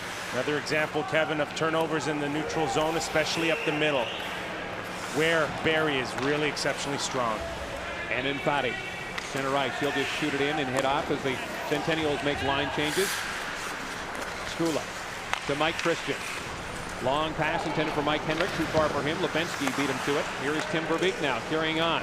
Bouncing puck. Christian will get to it. Cirillo was there to clear it out. He battles with Henrik. Lebensky. Down to Josh Legg. Long pass to Cirillo. Verbeek flipping it in. He gets knocked down. Here come the Cents. Here is Lebensky, the captain. Lines, fires a shot that Finley got a glove on. Ends up behind the net. Centennials need something, anything, to go past Finley right now. 15:03 to go in the hockey game. 4-0 in favor of the Colts. Here they come. Tough angle shot. Finley the save. Legg trying to keep it in. Can't do it. But the Centennials putting on a little more pressure here, Nick. Certainly getting the puck to the net is a good start to this period for them. Lebensky, the guy that's leading the charge. Davison. Schvedtke to Danny Tkachuk. Here is Tkachuk, the captain, with a shot. Weekly gets through, and Degagne holds on to it. 14:34 to go in the hockey game. It's CHL Sunday night from North Bay. Centennial management will be happy to know that tonight's crowd of 2,991 is the largest of the year. And what's your All percentage? to see You. Kevin Quinn. No, No. I wish. Here's the game story. They didn't come to see this, though, Nick. The Barrie Colts looking for only their second win in North Bay in their history, and they have done the job. 4 goals in 5 minutes and 11 seconds, and that'll give Mike Kelly gray hairs. I think the game story is the better hockey club is winning right now. The #1 team in the Central Division, the Barrie Colts, against the Centennials team on a 2-game losing streak. The Colts, conversely, looking for their 4th win in a row, 3rd win in a row on the road. Here's Martin Skula. One of those first-round draft picks to another first-round pick. That is Danny Tkachuk out there with one of the guys that could go first round, Dennis Schwitke, who's tied with Tkachuk for leading point getter on this Barrie Colts team. Shot on net. Degagne making the save. Schwitke with a backhand pass for Tkachuk. Centennials. Ray trying to get it out. Trying to get some help from Armstrong. Prisniak, the referee, tells him to play on. Schwitke and Armstrong battling behind the net. Finally, Steve Chabert will come up with it. Get out to Ray. Scott Ray. There is Dennis Schwitke. Adam DeLuey shoots it in, and Davison will touch it, and that will be icing against the Barrie Colts with 13:23 to go here in the 3rd period. And Rob Davison, one of the frustrated Centennials, he's a guy that's looking for his 2nd goal of the season, brings a lot of leadership to this club. But nothing going right for the Sens tonight, and they just haven't been able to get enough rubber at that goalie, Brian Finley, at the other end. Just 13 shots so far. And Finley has come up with the right answer every time. Angel keeps it in for the Centennials. Gabriel Spilar beaten to the puck by Pierce, and Infatti will keep it in. Shots. Finley the save. Good job by Infatti getting the puck to the net, but you got to create traffic, especially against a great goaltender like Finley. Red Angel back to pick it up. Long pass, race for it. Chris File and Spilar kept in now. Here's Richard with a chance. Richard loose in front, and Infatti with a chance. Shot right through, and Finley makes the save. Good job by Spilar, putting a lot of pressure on that forecheck. He's a 2nd-round pick in the import draft from Slovakia. Icing called against the Colts. He'll come down and bring it to the other end. And we saw that type of hustle early on in the 1st period, and then it subsided from here on in. But take a look at the Centennials scoring opportunity. Certainly these types of shifts are far and few for the Centennials, and I'm sure a little frustrating for Coach Mike Kelly. And Infatti, Richard, Rodney Richard, and Gabriel Spilar creating some offensive chances there, but once again, Finley keeps it out. Here's a chance now. Gibson with a shot. He scores! Brett Gibson goes top shelf, and the Centennials are on the board. It's their #1 scorer who gets the job done. Just a great shot. Good job by this line. Now Brett Gibson very frustrated after 2 periods, telling us that they just had to get something good happen, and a turnover was the best thing they were looking for. Skula gets it away. Well, that had a big ribbon on it, Kevin. Take another look at it. And look at this shot here. He just beat him straight to the glove side. His 13th goal of the season. 21st point on the year. That's a goal scorer's hands there. Brett Gibson has made it a 4-1 hockey game with 12:25 to go in the game. All the folks back in Barrie, of course, cursing me for mentioning the shutout, but they've got to talk about Skula giving it away. But we've got action in front of Brian Finley now, as he's in the bottom of a big pile. Puck at the side of the net, and then Neal in there, and Chris Neal has been in the center of these kinds of things all night. He's a feisty guy, as So is Brett Gibson, and Gibson at the bottom of that pile just getting out. Well, with that big goal by Gibson, Kevin, I sure hate to see the Centennials come out of this with a disadvantage and take the extra penalty, and it's something that I'm sure Mike Kelly's going to address to his team. Here they just scored a big goal, perhaps getting the team back in it, the crowd back in it. We still got over 12 minutes to go, and you really don't want to take a penalty in these types of situations, that's for sure. Well, here's a team that is steadily headed north. The franchise that ended up with the Nick Kypreos in the fold, and at 83, 84, 85, you guys had some pretty good hockey teams with guys that, like yourself, went on to careers in the NHL. We're very fortunate to be very competitive in those years, and of course there was a lot of tradition with this man, and prior to this man with the North Bay Trappers, Tier 2. Winning the OHL championship. I'm sure this man would love to keep that tradition going. Well, nothing coming out of that. No penalties. So North Bay, a tradition of sending guys to the NHL, and you played with those Hatcher boys. Certainly big, strong guys that are doing great jobs. Oh, there's the best current team of all. But number 1 draft. You know, Kevin, I went on and had that great year scoring 62 goals, and you know, you played with a lot of great players that went on to pro careers that everybody knows, like Darren Turcotte and the Hatchers, but a lot of other players that were great junior players as well. Levinsky with a big time shot. He scores! Greg Levinsky has cut the lead in half as he ripped home a shot that beat Finley, and it's 4-2. And earlier I was mentioning Levinsky and how hard of a shot he had and how he wished he could use it more. Certainly in that situation it paid off, because he really blasted that one. They just found a way to get through Finley. His 4th goal of the season. The puck came out to him, and like you said, wired it. Not much Finley can do here. He's got to beat on the puck all the way. This thing's just too hard. So the fans here at the Memorial Gardens getting a little bit pumped about that. The biggest crowd of the year, seeing their team score 2 straight goals here in the 3rd period, 41 seconds apart, and it's a 4-2 game. And with a little more than 11.5 minutes to go here, we got ourselves a hockey game.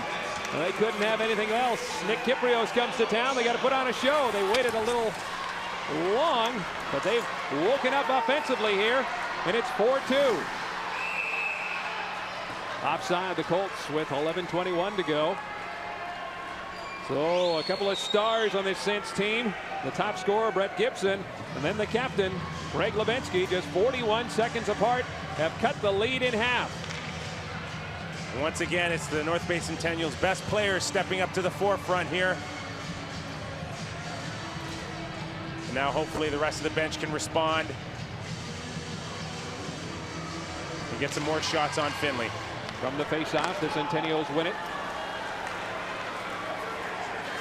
Chabert will shoot it in. Finley stopped to Richard out there, hustling hard.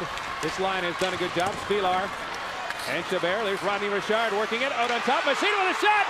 Oh, he didn't miss by much. Big time save. When we come back, more action from North Bay. Finley under fire on CHL Sunday night.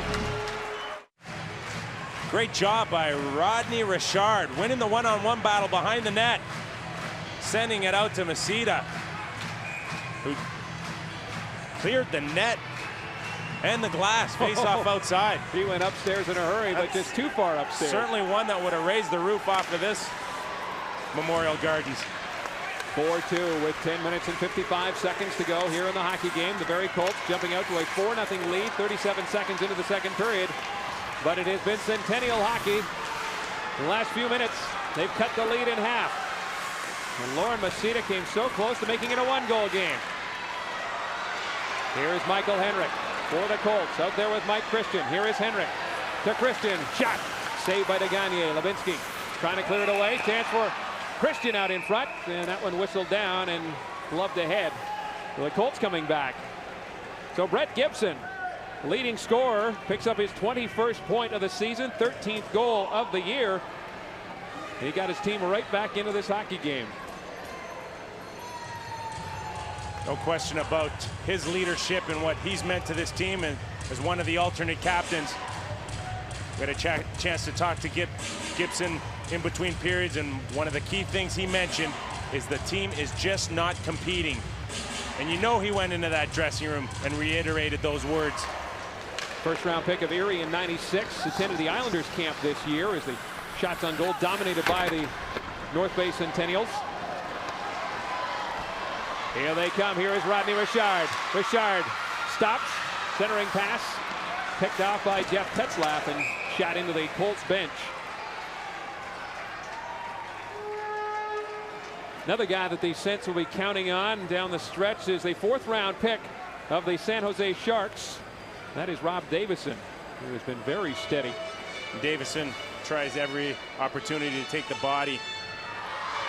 One of more punishing hitters on the North Bay Centennials. Got his first goal of the season in October. And you know the San Jose Sharks could always use a guy like Rob Davison. Richard with a shot right on, and Finley makes the save, and all of a sudden little Rodney Richard has become the focus. Masita been on the receiving end of a couple of his passes, and Brian Finley, 18 shots he's faced so far. And all of a sudden this guy's got a little bit of work.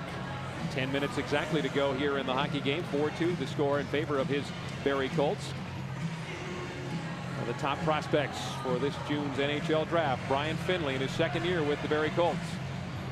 Face-off coming up to his left. Won by the Centennials. Shot again. Finley makes the save. Here is Martin Strula.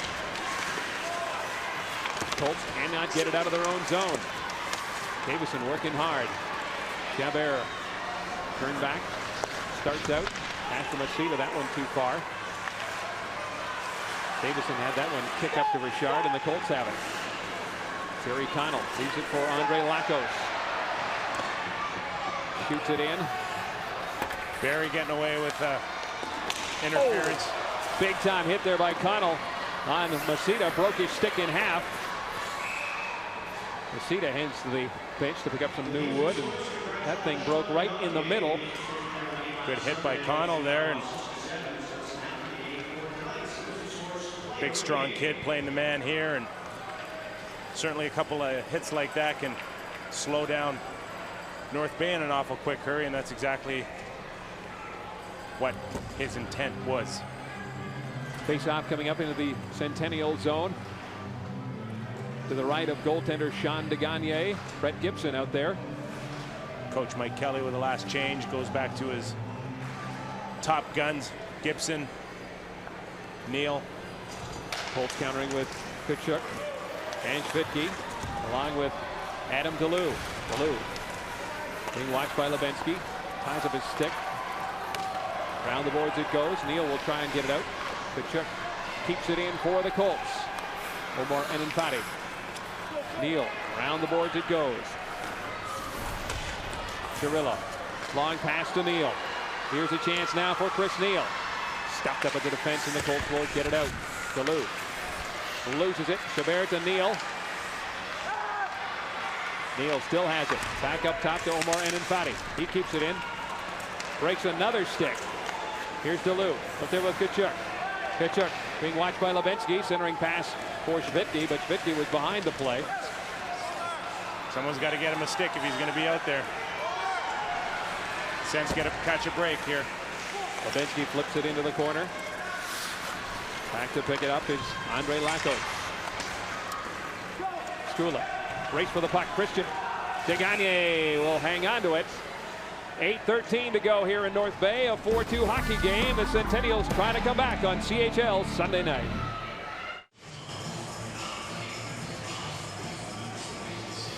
Centennials' rich history.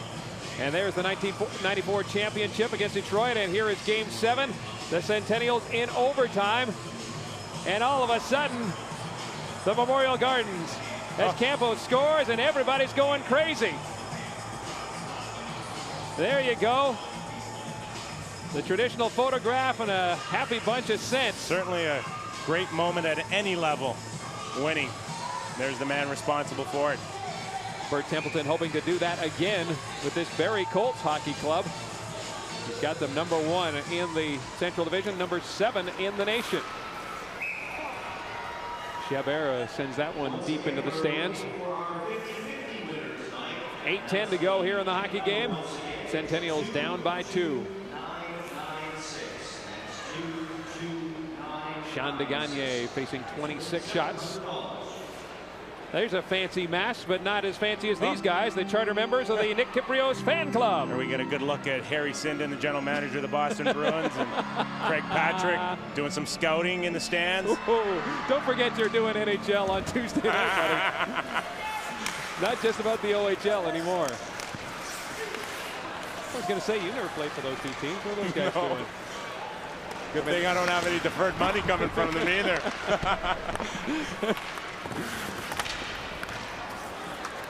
Colts trying to get something going here in this third period that has been dominated by the Centennials. Here's a chance now for Mike Christian. Christian from a tough angle and a glove save there by Degagne with Henrik on the doorstep. Let's take a look at Kip's keys and see how things have fared. Balanced attack, certainly what Barrie brought to the party early. Certainly with the score 4-2, I think that's been the difference so far. And North Bay at times have played tough hockey, but not necessarily smart hockey, Kevin. And big power play goal, and then the other one with the penalty just expiring a second after, have really been the difference. Sean DeGagne certainly stood on his head when it came to Daniel Tkachuk. Has robbed him several times. But his team down 4-2 here. 7:35 to go in the hockey game. Chirillo race for the puck with Brad Pierce. Mike Chirillo getting there first, winning the battle. Neal around the boards it goes. Omar Enenfati. Behind the net it goes. Centennials hitting the deck all over the place. Fans want penalties, but Prisniak, nothing so far. Sens keeping the pressure on. Here is Pierce trying to get it out for the Colts. Brad Pierce being watched by Mike Chirillo. Chris Neal in there. Neal has it now. Centers it out in front. And then Fatty in a race for it. And finally, it is Fraser Clare who gets it down the ice. Rob Davison will start out for the Centennials. Pass to Scott Ray. Finley around the boards it goes. Bootland and Dean collide. Chris File in there as well. Centennials doing a good job to loose pucks, winning some battles here, and certainly done a good job here to get themselves back in the hockey game.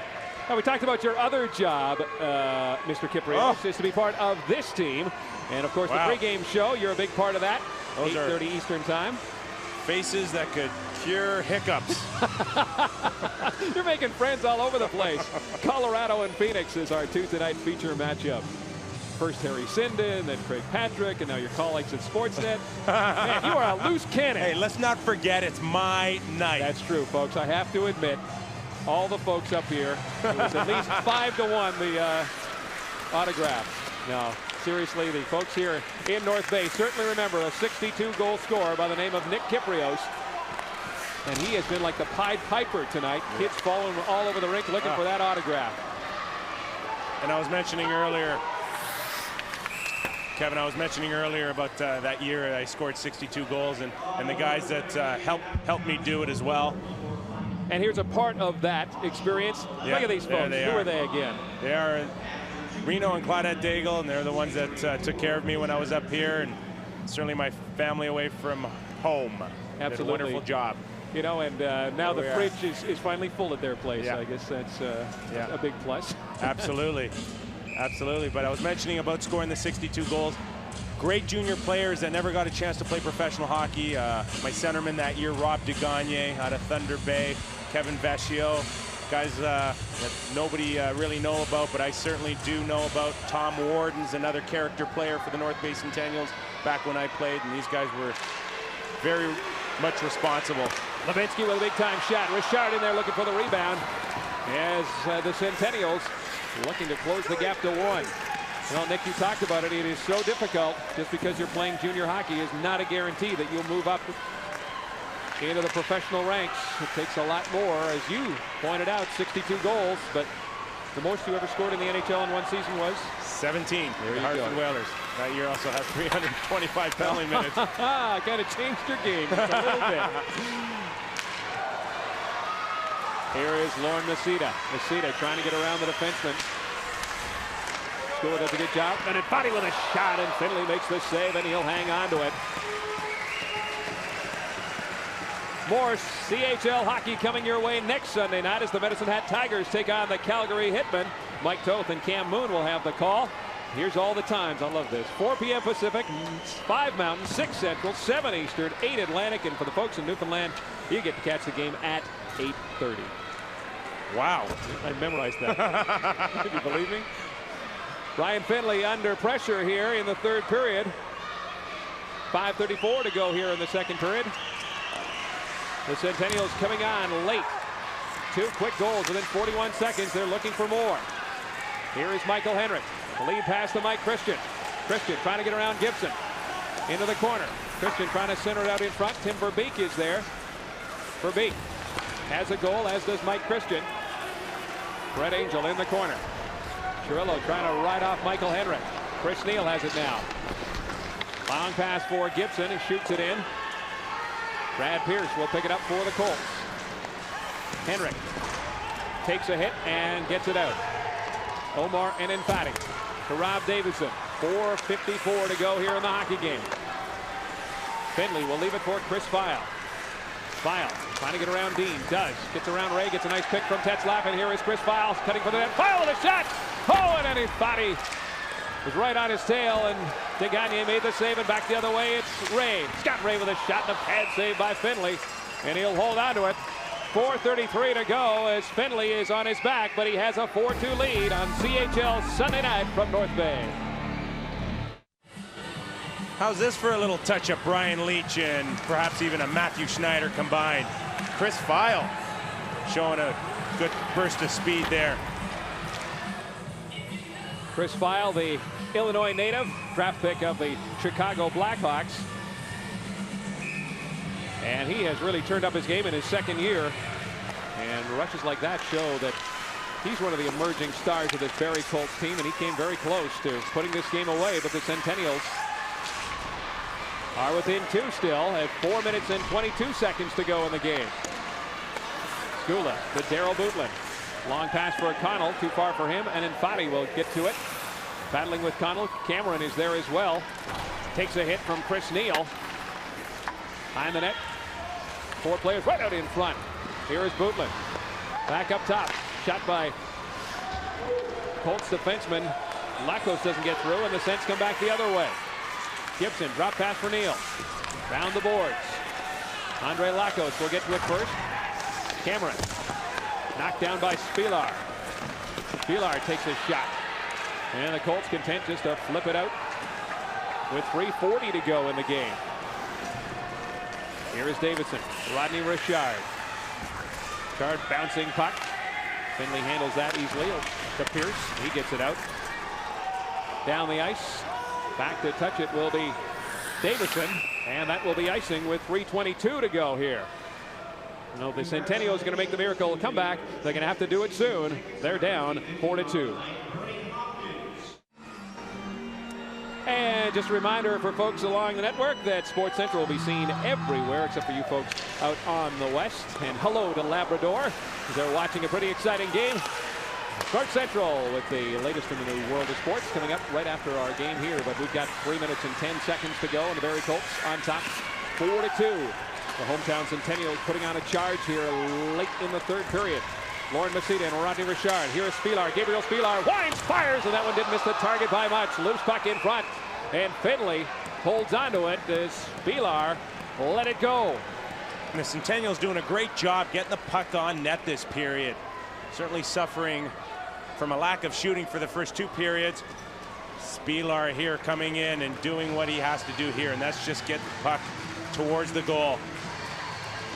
I'm sure he would have loved to hit the net.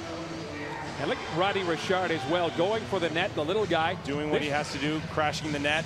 Masita, Richard, and Spillar have really been the spark plugs. The big guns have gotten the goals, but these guys have been doing the work. And the shots on goal much closer now, 27-21. in favor of the Colts. Here's Lebensky. Puts it on net. Finley makes the pad save. Keeping it in is Spielar. Rodney Richard up against Andre Lacos. There's a size difference. Henrik in there as well, trying to freeze it. Lacos gets it out. And here is Mike Christian now. Christian avoids the check, but the Centennials come back with it. Here's 3-on-2. Spielar with Richard. Here's Richard. Centering pass. They score! Lauren Masita has made it a one-goal game. At the side of the net. Pops it home on a great passing play, and this little line has come up so big. We talked about this line and what they've been able to do this period, and it finally capitalized for them. His third goal of the season, and a great pass from Rodney Richard. Great job by these guys. Great finish. Spielar to Richard. And there's Masita to finish it. And there's a guy that's been around the puck all night for the North Bay Centennials. Lauren Masita. 2 minutes and 31 seconds to go, and we've got a one-goal game. It was 4-0, 37 seconds into the second period. And now, with just over 2 minutes to go, it's 4-3. Capacity crowd here in North Bay loving the effort that the Centennials have come up with here in the third period. 17:29, the time of the goal that has made it a one-goal game.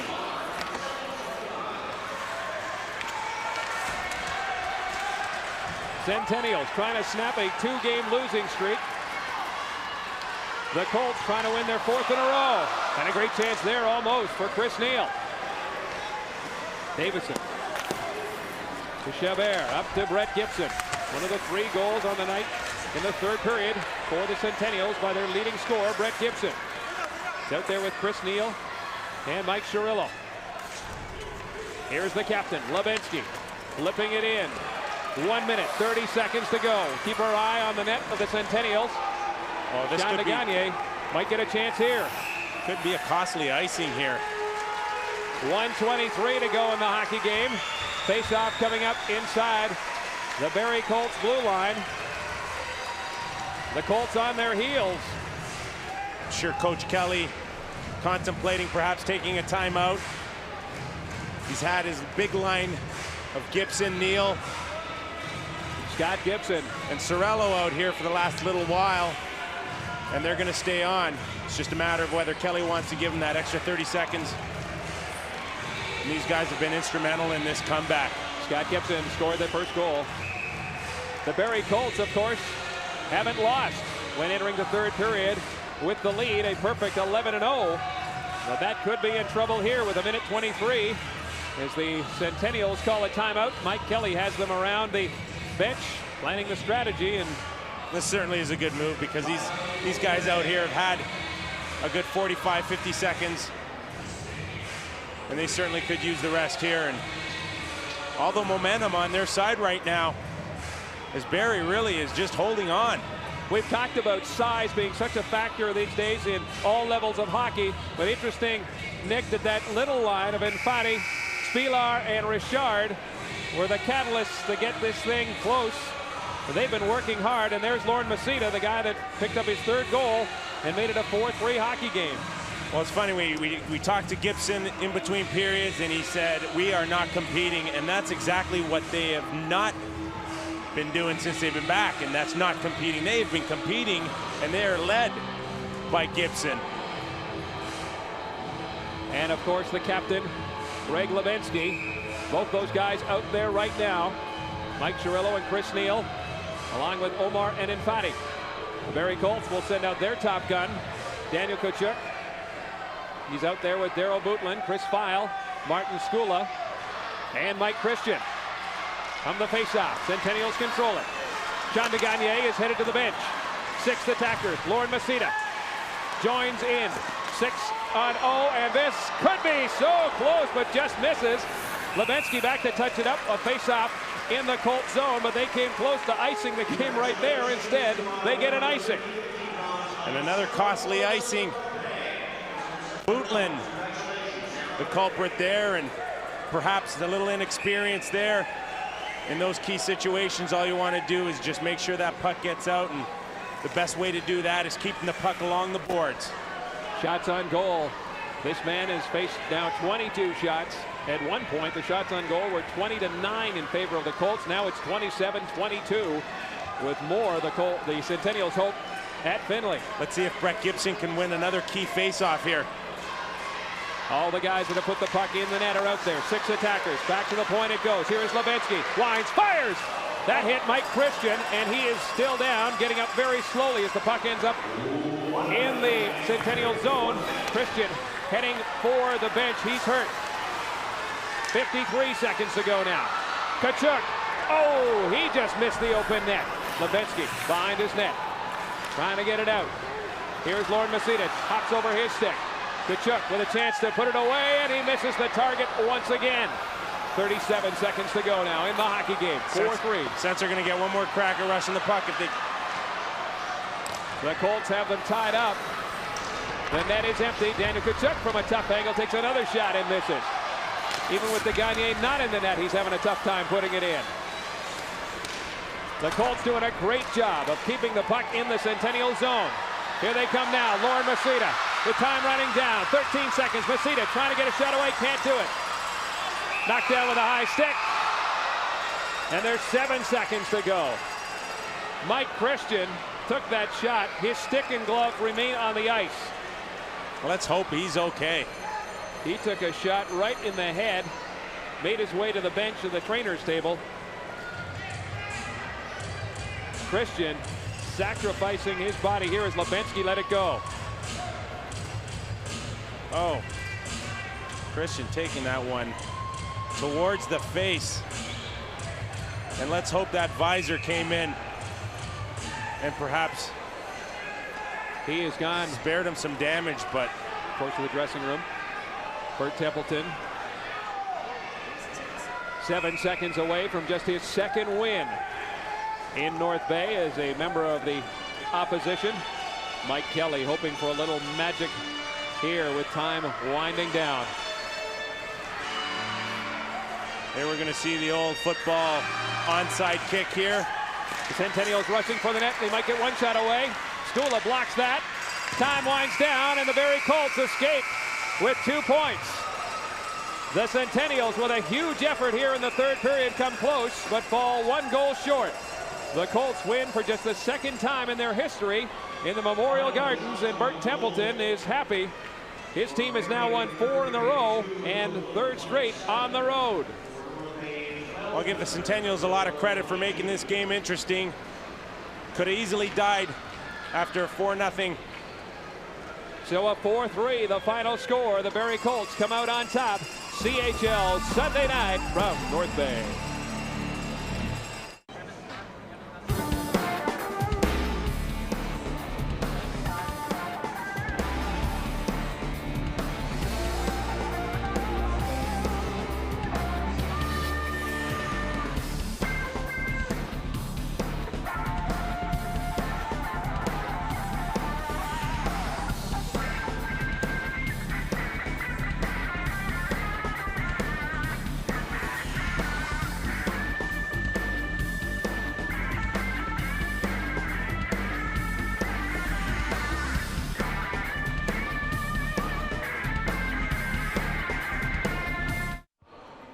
Welcome back, and the final score 4-3 in favor of the Barrie Colts, and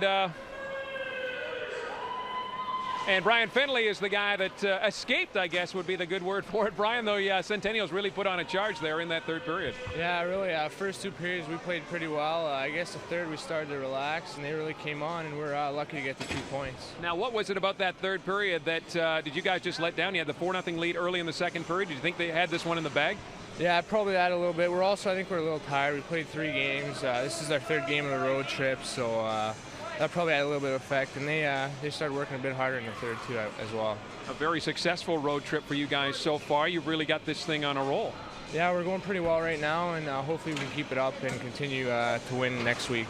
Now, you might not remember the history, of course, for your coach, Bert Templeton, coming back into this building, but it's really tough for the Colts to win, so I guess it's extra special when you can come away with 2 points from the Memorial Garden. Yeah, I guess so. Last year, I know we only won once here, and this year it's a big win right now, but I guess Bert's had a pretty tough time winning here, and it's good to get the win for him, especially since he used to coach here.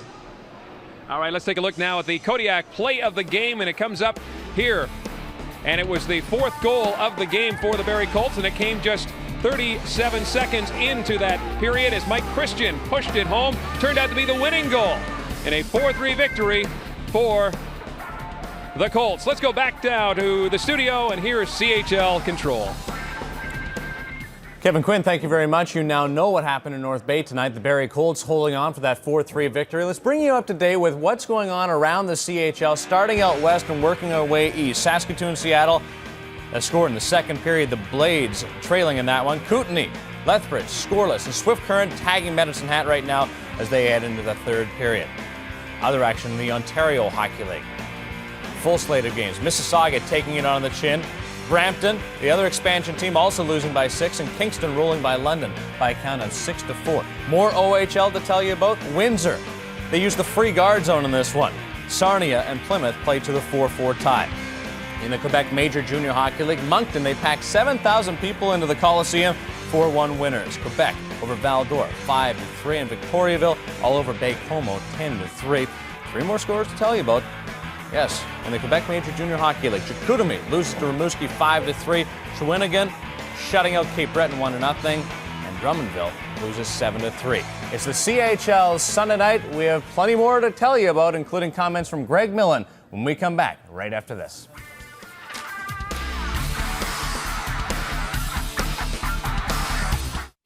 CHL Sunday night on CTV Sportsnet. Brought to you by Canadian Tire, still the right place. By Chrysler, a proud sponsor of Major Junior Hockey. By Bauer, leave an impression. And by Molson Export, history in the making. Barrie holds on for the victory. Darren Millard, Greg Millen back at CHL Sunday. They're now 12-0 and protecting a lead after 2 periods, although tonight they made it close. Well, I was impressed with Barrie's game until the third period of play, and it's a normal thing to do. There's no question about that. You sit back with a big lead, but the Barrie Colts sat back a little bit too much, and we're spectators in the third period. It's the old story in hockey. There's no question that you want to play in the other team's end when you're defending a lead. You don't want to spend any time in your own zone. The Barrie Colts, well, they spent far too much time in their own zone. They had the trap going. They were playing a nice little defensive game, but maybe they sat back. Well, they did, in fact, sit back a little bit too much. There's a battle between first and second in the Central. Barrie now has a 14-point lead for first place, improving to 13-4-1. Next Sunday, CHL Sunday night, we head west. How about the Medicine Hat Tigers against one of the Western Hockey League's top teams, the Calgary Hitmen? 12-4-3. The Hitmen with a winning percentage of 7-11. Nationwide next Sunday, CHL Sunday night. Don't forget, Tuesday night hockey. The Colorado Avalanche against the Phoenix Coyotes. The Desert Dogs are red hot right now. Haven't seen them this good since they called Winnipeg home. Reminder, Sports Central coming up for everybody but those viewers in the West. You will get the hockey news show. For all of us here at CHL Sunday night, thanks for watching.